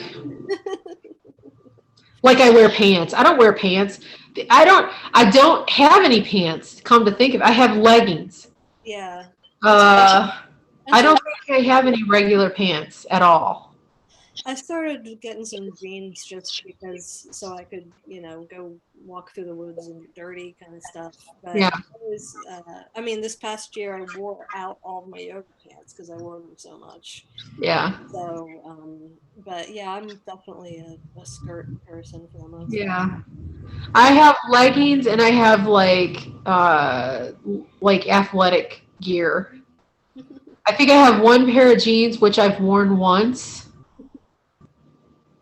Whatever. The thing I mostly wear is leggings and then these weird onesies that I bought Hmm. that are amazing and super comfortable because they're the same material that leggings are made out of. So they're that really soft Hmm. material and they're super stretchy and like wearing pajamas all day. So that's my life. Style, yeah. I don't wear real adult clothes. Nobody does. So, Why? I don't leave the house. I mean, I didn't leave the house before. I definitely don't hardly leave the house now. So yeah. I like clothes though. I like pretty I clothes. do too. I love them. I love shoes. I never wear shoes. Never wear socks. Hardly ever. Mhm. It's hot here. Yeah, yeah. I mean, it's not usually cold here. But Yeah. the sucky thing is because I do like to wear skirts, but I generally want to wear tights with them, and it's too hot for tights. So Yes. I Yeah. haven't really figured that out yet because I don't want to wear sandals either. So I haven't. It's a good thing I'm just sitting in the house in my robe because I haven't really figured it out. So Right. So at your house, did you have electricity and everything, or did everything go down? we had everything. It's kind of like I feel guilty because I mean I think it's because we live between two hospitals. We're Oh. really close to two hospitals and a fire station, and apparently they were doing like they decided where they were going to cut people's power. The Right. problem was that it just never came back. So Right. you're not gonna cut the part of the grid that has the hospitals on it. Right. Right. Right. But we didn't have anything happen. But literally, and for anyone tuning in, I'm in Houston, and we had a snowstorm last week, and it was below freezing for a whole week. And which I'm used to, but not here. Right. And it's really messed up. Literally everyone had a pipe burst. I don't know. I Wow. didn't. I work for a newspaper, so I'm talking to people all week about this, and I haven't talked to a single person that didn't have a pipe burst. Wow. But we didn't, and I don't know why. I mean, Bunch of blessings, I guess. I wrapped. We have like the one going into the house. I wrapped it with stuff, and I think it's just because we didn't lose power that it didn't get cold enough. Right. Right.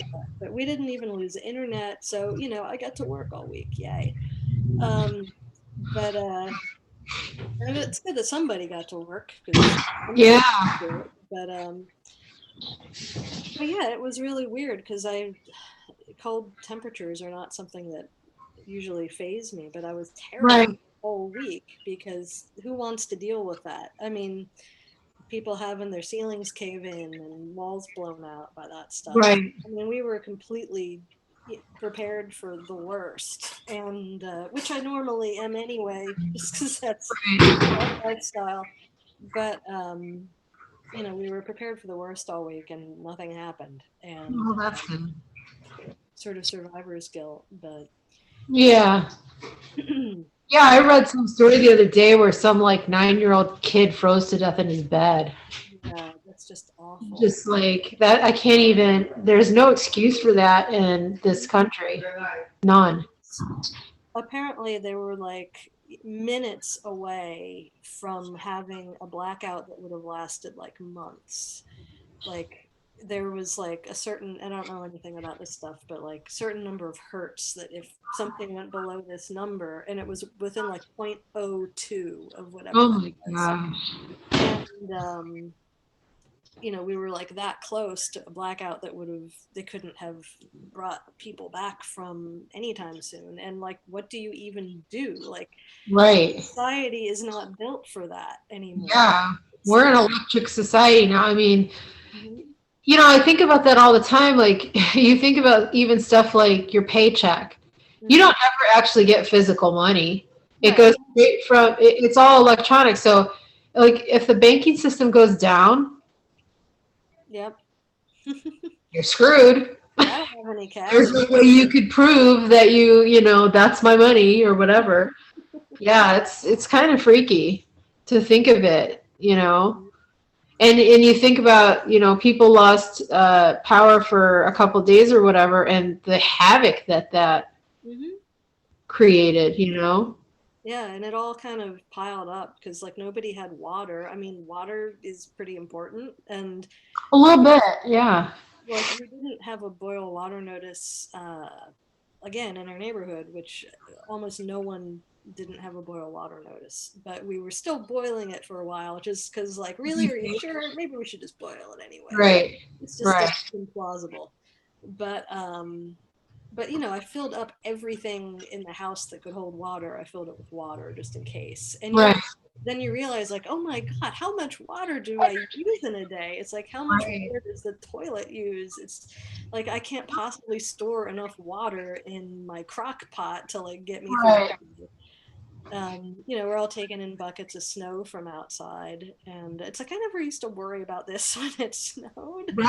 Right. Yeah. But we survived. Well, hopefully there will be some changes that take place to prevent this from happening again. Hopefully. Let's hope. hopefully some people's eyes have been opened. Yeah. Yeah. Everybody here went through something, so we can hope we don't just get distracted by something. Right. But Some shiny object. yeah. Yeah. So what else did you want to talk about, lady? Well, I had my list. Let me see. Anything that we haven't gone over. No, we got that. We got that. I think we did pretty good. Yeah. We hit a lot of topics. We hit all of our hot topics. Oh, so nice to talk to you. You too. It's weird. Like this whole year, I haven't really talked to a lot of people. I haven't used Zoom. Either. I haven't used Zoom to talk to people either. It's I don't know. It's just sort of like just going into a cave feeling like, that you're not supposed to enjoy yourself Right. or interact with anybody. So Yeah, and I've always been like, I hate talking on the phone, which is ironic because I spent so many hours talking on the phone as a teenager. yeah, yeah. Um, but I have always avoided the phone, and especially not with people that I don't really know, you know. And then when I decided to do this, I was like, okay, well, we're gonna get over this, right? And we're gonna do it. And I love it. It's so fun talking to people and like actually seeing people's faces and stuff like that. Yeah. And it's kind of funny because at the same time at work, they tapped me to train people, and it's all online now. I don't have to look at them, which I'm happy about, but everything's online, you know. So it almost weirdly helped me deal with doing that, Mm-hmm. you know, Yeah. trained me a little bit. So anyway, I guess I've kind of gotten over that. But yeah, it was the first couple of times I did these. I was, of course, the first time was with Candy and Timothy, Mm-hmm. and that was actually nerve wracking because I'd never talked to Timothy before Mm-hmm. on the phone, like maybe twice in like the million of years that I've known him. Yeah. And my friend Candy, I had never talked to either. So that was like, I was super nervous about it. And then, of course, I talked to Mike, and, you know, he literally is like 30 feet away. So that wasn't nerve wracking. But it's gotten easier and easier and easier. So, This is really cool. Yeah, I should have okay, so my husband James, he is what you could call a talker. He's mhm. a good conversationalist. I should have him do something like this and get all the people that we know and like and For sure. try to talk to them because he could definitely keep things moving. He was an art teacher for a long time, and he does training, or he did training at his job. He doesn't do it all the time now, but he's just, I mean, I started talking to him once and I never stopped, and then I moved here and we're not tired of each other. So That's cool. So, how did you guys meet? You met online? on LiveJournal, we were friends for sort of background friends for years, and I think 2003 in January. And you know, just one of many background LiveJournal friends where you have the same kind of interests. And, Sure. you know, you know you're there, you know where they are. I know at one point he bought a painting from me and I sent it to him, and we exchanged Christmas cards and things like that. But you know, we were friends, and uh, at some point, you know, I changed my LiveJournal name and then drifted away from it and all kinds of stuff like that. And just one day I thought like, oh, who was that guy? I really like talking to him. Let me see if he's still active. And I refriended him. And that was around the same time I got on Facebook. And so we became friends on Facebook too, and used the little chat function. And just kind of out of the blue, I was just like, "Do you have an accent? Do you sound like you're from Texas?" Because it's like really weird to me to think that you know that you're from Texas because Yes. you're just into weird stuff, you know. Yeah. he's into the same kind of stuff as me, but I I was just trying to imagine somebody who's really into like experimental music and I mean, as it turns out, like everybody I know dozens of people in Houston into Sure. experimental music. Lots Um, of. yeah, and you're into weird movies and weird books, and I just couldn't quite connect that with Texas. And so I'm like, do you have an accent? And so, even though I hate talking to people on the phone, at one point we were just like, okay, let's talk on the phone, and we just never stopped. And Aw. we were both at points in our life where we were kind of done with the situations that we were in at that time, and so we just kind of tied that up and just like, you know what, this is I'm moving on from my current situation, and I came down here. So Aw. That's cool. that we yeah, we just I just we both thought the other was just perfect in every way. So it was just constantly like, oh my god, this person is so perfect for me. I can't stand it.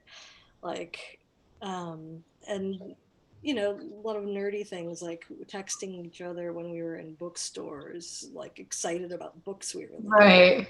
Right. And, but yeah, it never stopped. So well, Aw. I've been here about 10 years now. So, That's sweet. That's sweet. but there's, I mean, Journal. hmm, Good old live journal. I miss it. It was cool. It was cool. Do you remember Diaryland? Yeah, I had that for a little while before. Yeah, that was where I was on Diaryland, and then everyone's like, "Oh yeah, you got to go on LiveJournal. It's better." Hmm. So I think I did both of those for a while. Oh my God, can you imagine if, like, I don't, obviously, maybe you still have your login. I don't know. I can't even imagine. I would probably cringe so hard if I read my old stuff Yeah, on. one of my live journals is still up there, and I mean, it's like all locked down and everything, but I can look at it, and I think it's from starting in 2007, so it's like not like the oldest one, Yeah, but but yeah, if I look back at it, I cringe because I can't imagine. I mean, I know I wasn't like a teenager or anything, but I still feel like I don't know. There's something about the current format of social media where you really edit yourself down, Yes. and I've really succinct ideas and not a lot of like personal drama and stuff like that. Yeah. That I'm less embarrassed if I'm just posting pictures of mushrooms. But Right. I think what happened was people have gotten so overly critical about everything that now we just don't share anymore. And I think back then you yeah, said whatever dumbass thing came to mind. yeah, So sometimes things even just from a couple years ago will come up on my time hop that I tweeted or whatever, and I'm like, yeah, God, thank God I learned not to be that way, Just stuff about oh, this band sucks or whatever. And I'm like, I don't do that kind of stuff now because I think there's no point in doing those things. yeah, But yeah, I yeah. don't know. It's another thing. Like I have such a wide spectrum of people I know. Like I used to, yeah, say stuff about bands or things, just Yeah, complain about stuff I didn't like. And now I think like, no, I know a lot of people that really like that, and I like those right, people. And if I like someone, then I like the fact that they like things. right, So I would never make fun of somebody for like what band they liked or exactly. TV show they Right. liked. It's like I like you. So if that's what you like, I like it too because I like I'm who so you like you. I just think, because when I see people posting negative stuff about things I like, I know how it makes me feel. are. Yeah, And I don't want to do that to other people. right. But it's just funny how some people don't have that filter. Yeah, yeah, You yeah. know? And a lot of people who are very cool about everything, and they want you to know, like, Right. oh, I used to be into that, but Right. I guess that's okay if you're 12, and Right. it's like let's just stop being cool. Right. Exactly. I mean, first of all, I was never cool to start with. So trying to be now would be just pointless. But it is. It's funny. Some people are so contrived. They have these contrived personas, and everything's a pose. Everything's like they only like this. Like everything is so cool. See, I did air quotes. Everything has to be so cool. Like they can't admit that, they like to watch, 90210. That was an old reference, but you know what I mean? Like they refuse to let anybody know the sort of dumb, uncool stuff that they're into or whatever. And like they contrive this persona that they only sit around in the dark drinking red wine, listening to this obscure album that you've never heard of, or fully decked out in black velvet, and it's just like, dude, shut the fuck up. And there's some girls that I know, every single picture they're like done up and everything's, they're perfect and this and that, and I'm like, do you ever just chill in a t-shirt and like sweatpants, like, or are you so insecure in your life that you can't even be chill at home? You know what I mean? It's almost like some people are so afraid of who they are, they constantly have to have a mask on. Right. Like they're so afraid of their own actual company, that they have to distract themselves with something else. It's so weird to me. Yeah. No, I mean, maybe it's a function of being, not in my 20s anymore for a long time. Right. But you can't really hurt me with stuff that I am or stuff that I like. Exactly. It's like, yeah, I'm lame. I like lame stuff. I like it genuinely. Yeah, right. Not ironically, genuinely. I mean, we really like crap. Like, we really love crap.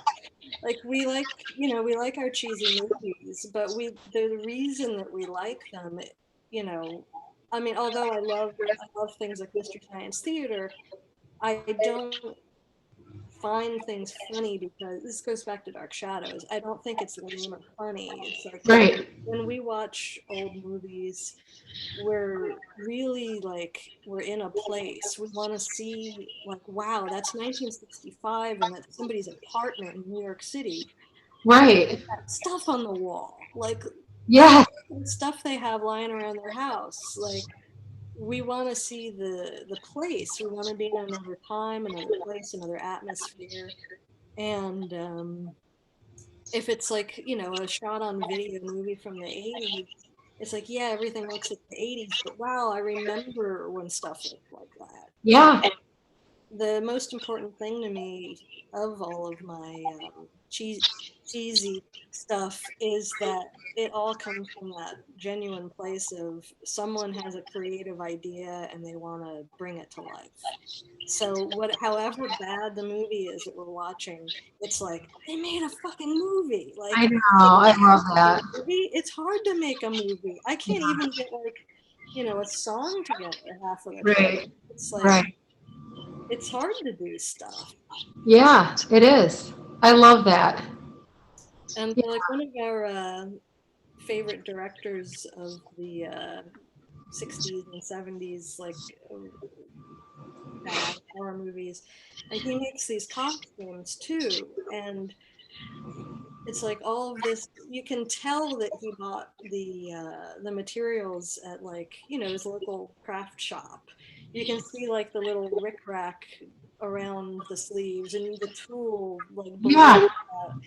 And I can see how he made it. And I can see like the excitement and passion in it. It's kind of like we don't hold it against a stage production that it was put together in an afternoon with, duct tape and cardboard. Right. So I like duct tape and cardboard and everything, because that means somebody wanted to make something. Yeah, that's cool. And the same thing kind of goes with music too. Like, I know you know this because I know how Timothy works, and we're the same way. We're like, you don't have to have the expensive equipment and go into the studio and all this stuff to make really good songs.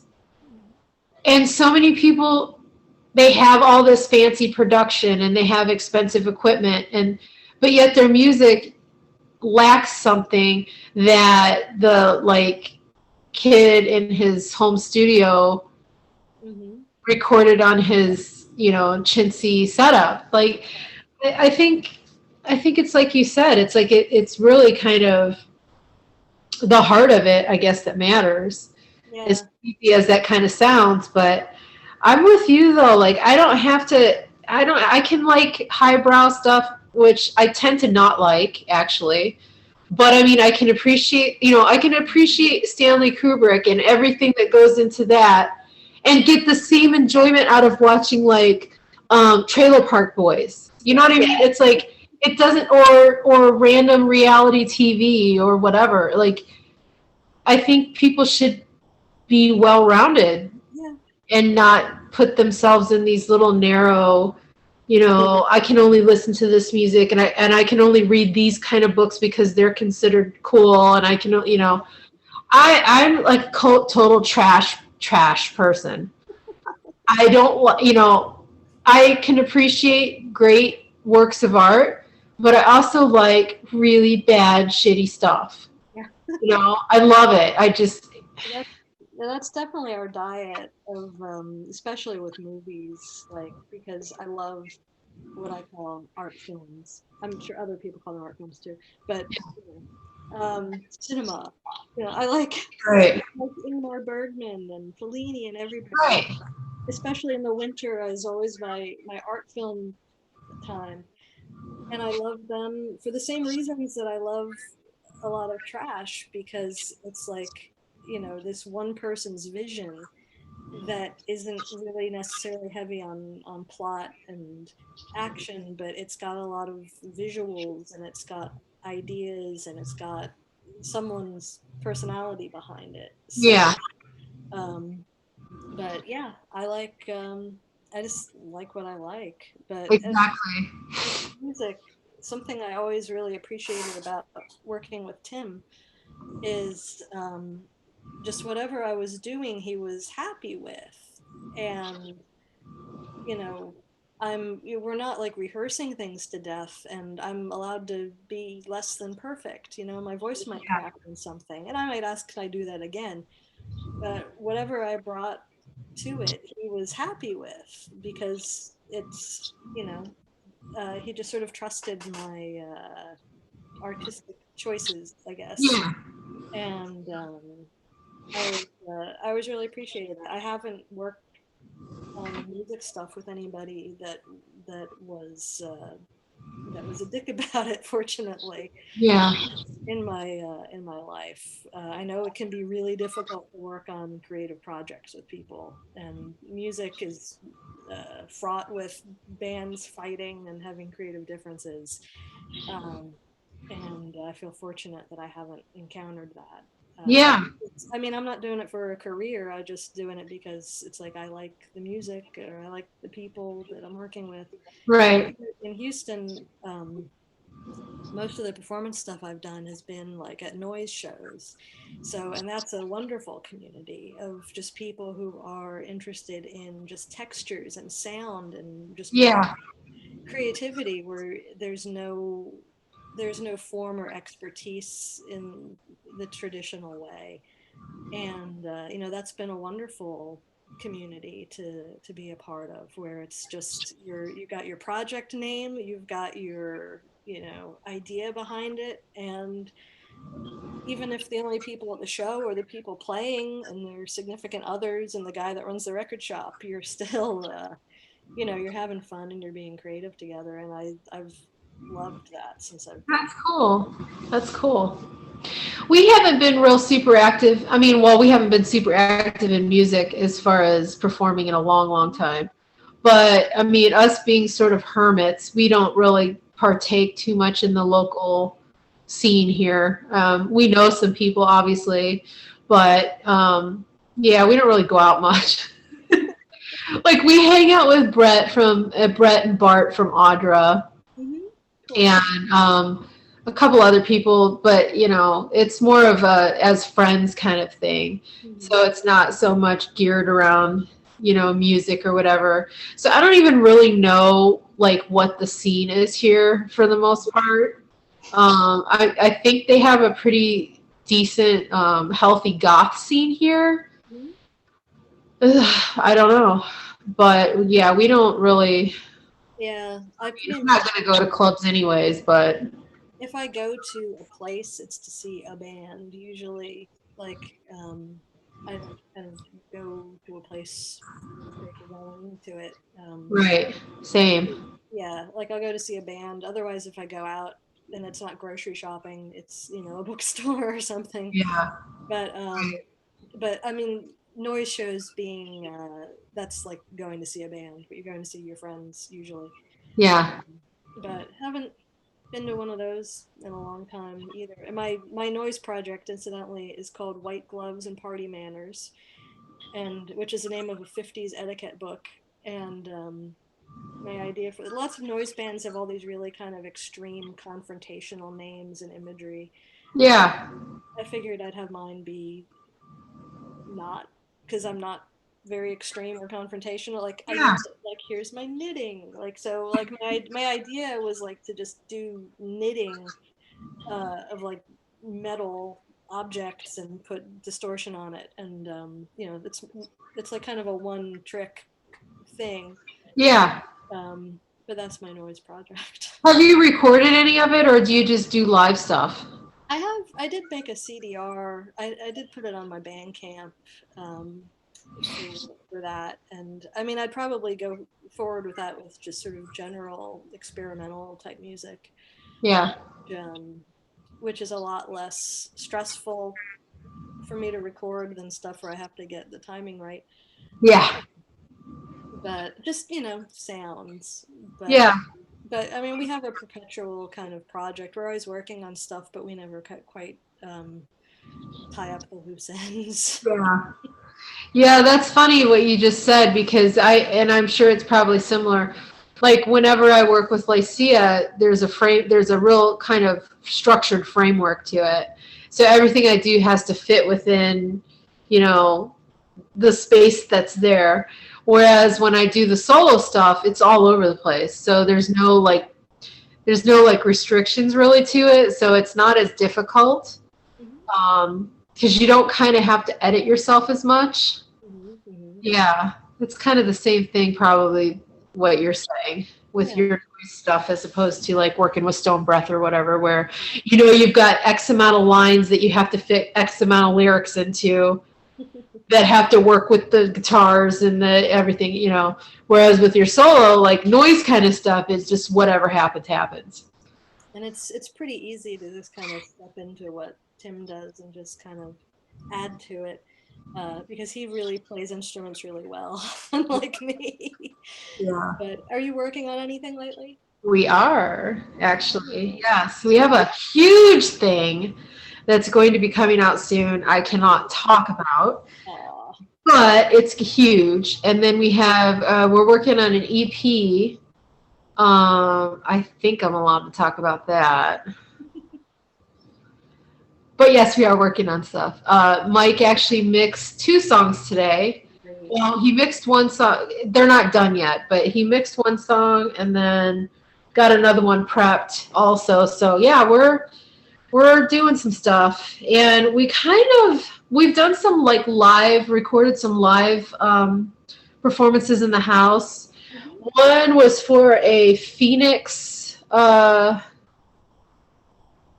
Has we done two? I can't remember. We did one last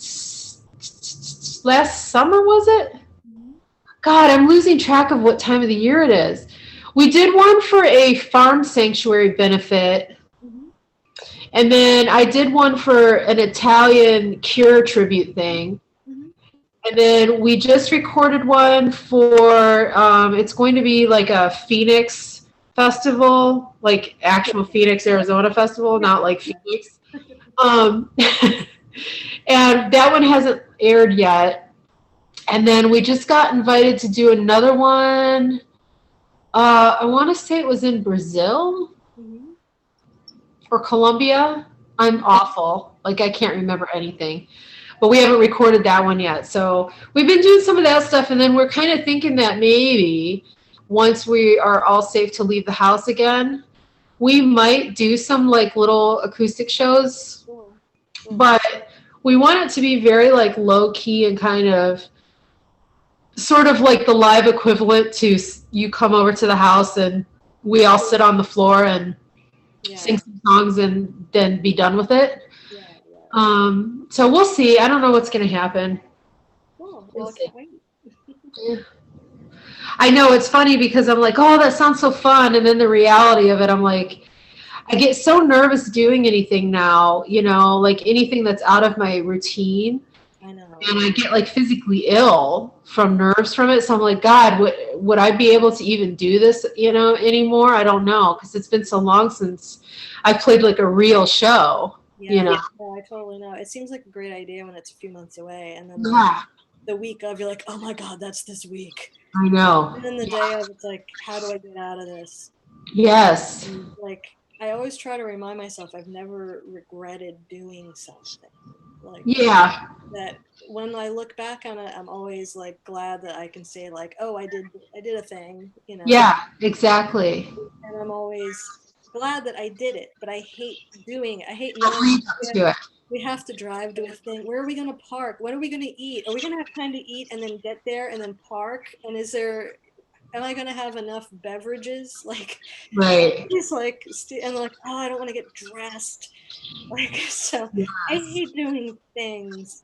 It's all the stuff that goes with it. Like once you're actually on stage, it's generally fine. But it's all the build up and the anticipation. Like if someone just came to me and go, you're going on stage right now, I would deal with it a lot easier than knowing 6 months out that it's going to happen.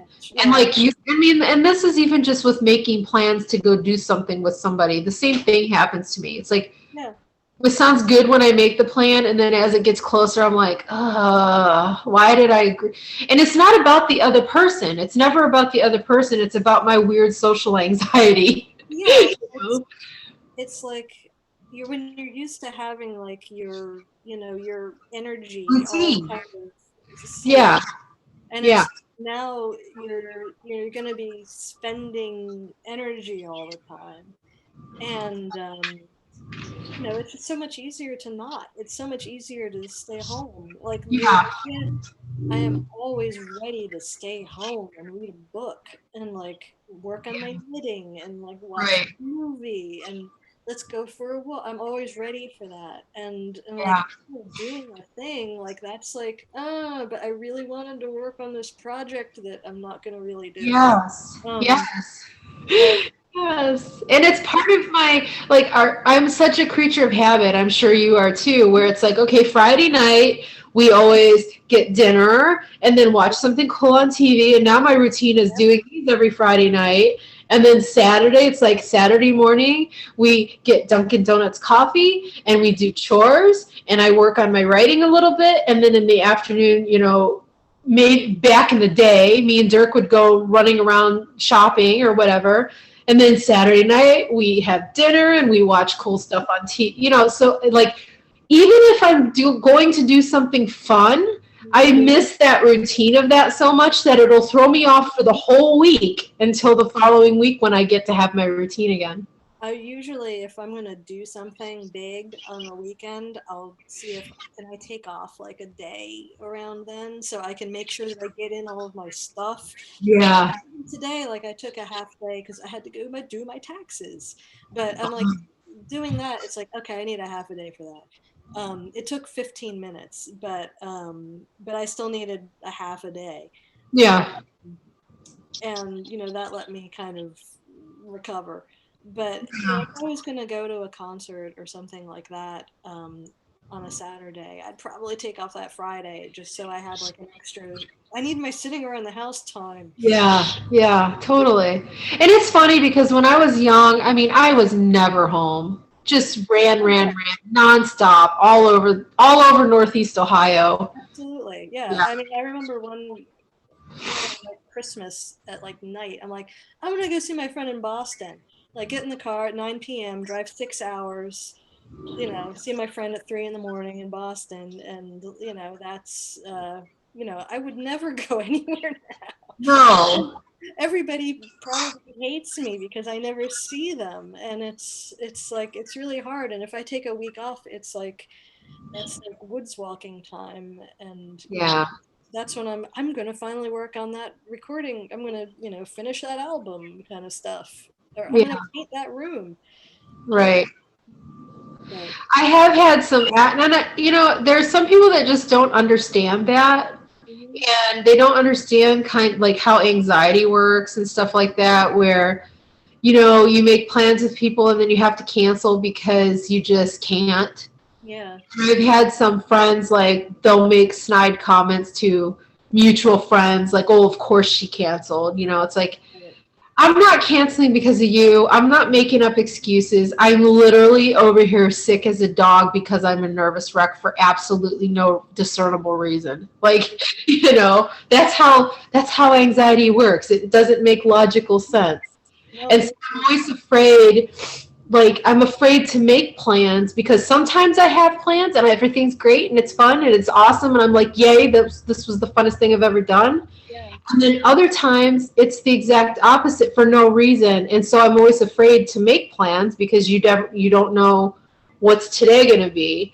And I feel like too, the older, like, I think because of the age and stuff and like the way our hormones are crazy now and just like you never know what your body's going to be doing on any given day.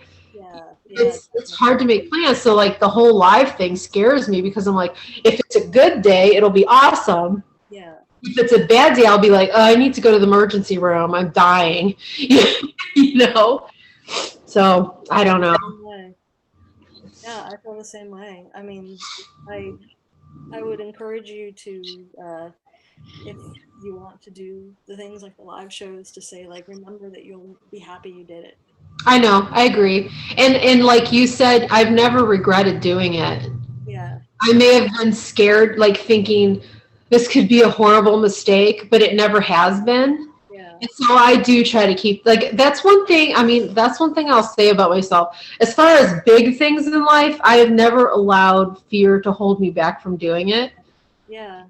But it might hold me back from meeting you for coffee. Right. No, I If that totally makes agree. any Yeah, sense. Yeah. totally. Yeah, no, I'm definitely in the anxiety club. Yeah.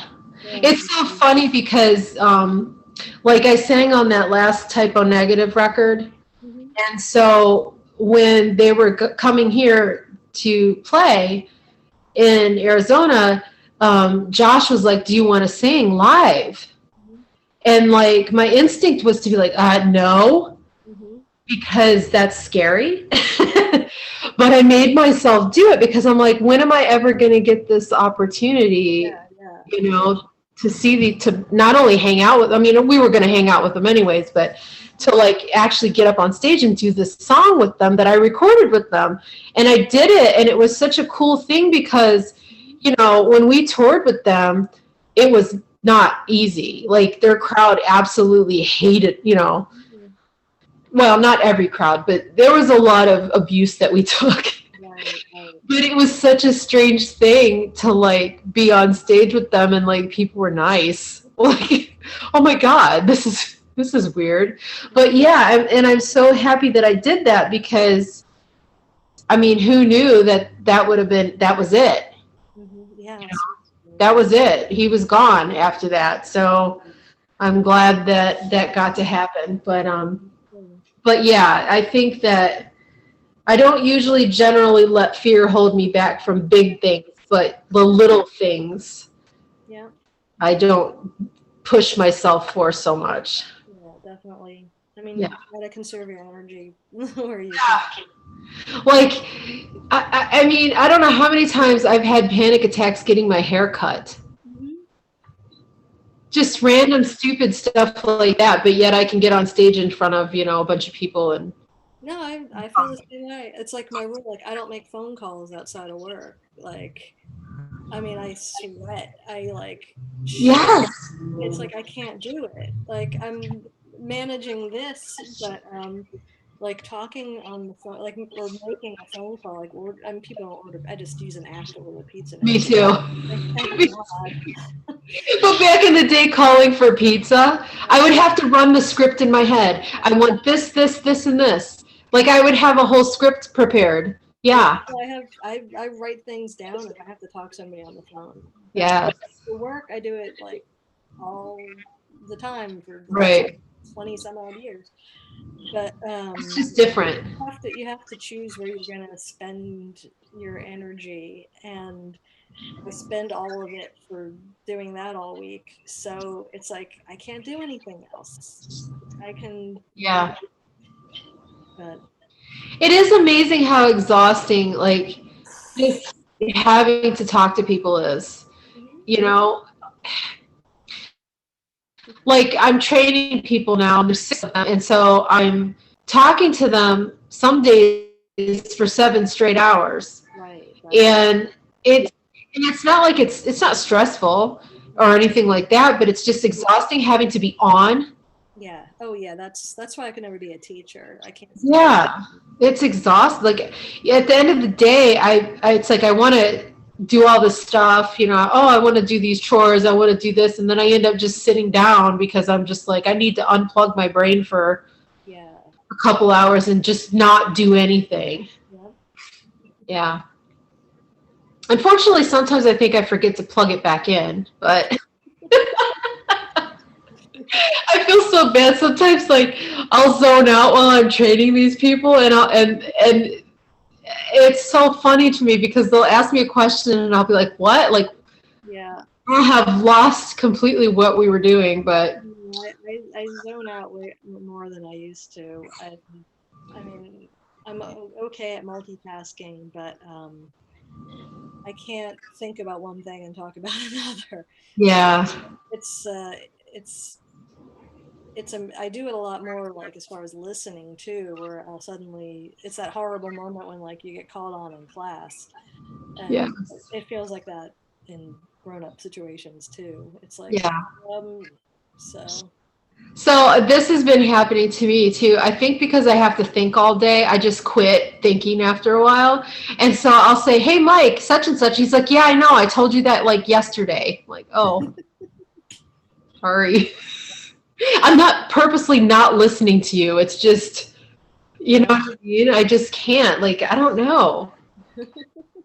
And just it's certain information I just can't retain anymore. Yeah. Like like earlier when I couldn't think any of the characters' names on Dark Shadows and stuff, and I'm like, okay, I know every single stupid character on that show, and I can't think of a single one besides Barnabas right now. Yeah, no, I was glad that you said Maggie because I was like, oh, what was her name? Yeah. Like these are people I know like family. Yes, exactly. Yeah. So I'm like you. Okay, so you have Dark Shadows. I'm like that with like The Young and the Restless. Hmm.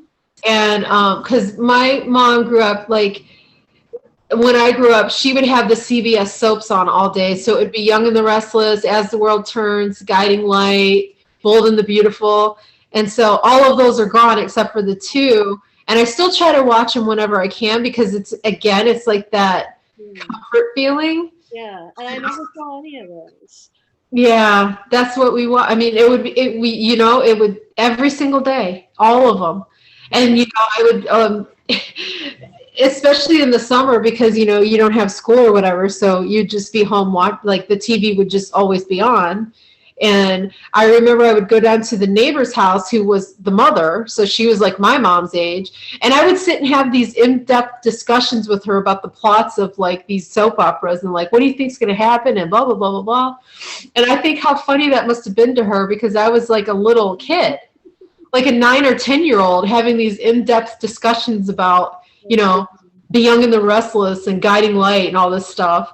And I'm still pissed off that As the World Turns and Guiding Light's not on anymore. Like I'm like they just fucked me with that. Like how dare they take that off, you know? But see there again, I love stupid shit like that. Whatever. That James was familiar with a couple of the soaps. I know that I think maybe like his babysitter when he was a kid watched them or something because he knew everything about shows in certain eras, probably Yeah. General Hospital and stuff. Yeah. He knew all about it. But I don't know anything about those. I guess when I was growing up, I mostly saw like those, the reruns of 60s TV shows, the whole, uh, the I Dream of Jeannie, Bewitched, Yeah. Leave It to Beaver continuum. uh, Somebody's outside. I was like, what's the sorry. Yeah, and I watched a lot of that too. Yeah, those are I love all of I think that's why I love this I don't know if you're watching WandaVision. no, I'm not. I'm not watching anything right now, but that does look interesting. It's so good because it's based off of the old it's based off those old TV shows and stuff, so it has that comforting vibe to it. Yeah. So Yeah, I that's definitely kind want of to see digging it. that. Yeah, it's good. Um, yeah, I love television. It's funny too because I completely nerd out because I follow a lot of the actors from those soap operas on Instagram and stuff. And every once in a while, you'll comment and they'll like your comment or and I'm always like, oh my God, Victor Newman just liked my post. Cool. We never have interactions like that with people I love it. before. Like I've had conversations with a couple people before on there and I'm always like nerding out about it. I'm like, Mike, you're not going to believe it. And he's like, cool, whatever. I'm like, no, it's Victor Newman. Victor Newman.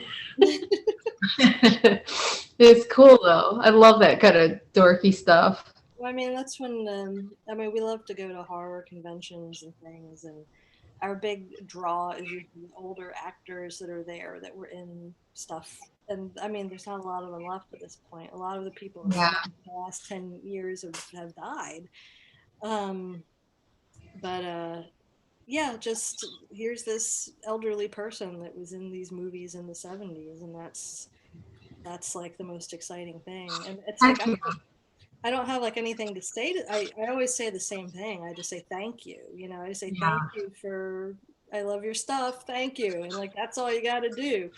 Usually like they might say something about my hair or something like that because I have a lot of it. And you know, Yeah. something to talk about. Or they might say something about my name or something like that.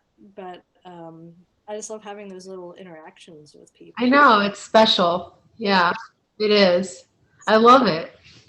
I'm such a nerd about that stuff. And it's not like a name droppy thing at all. It's just oh my gosh,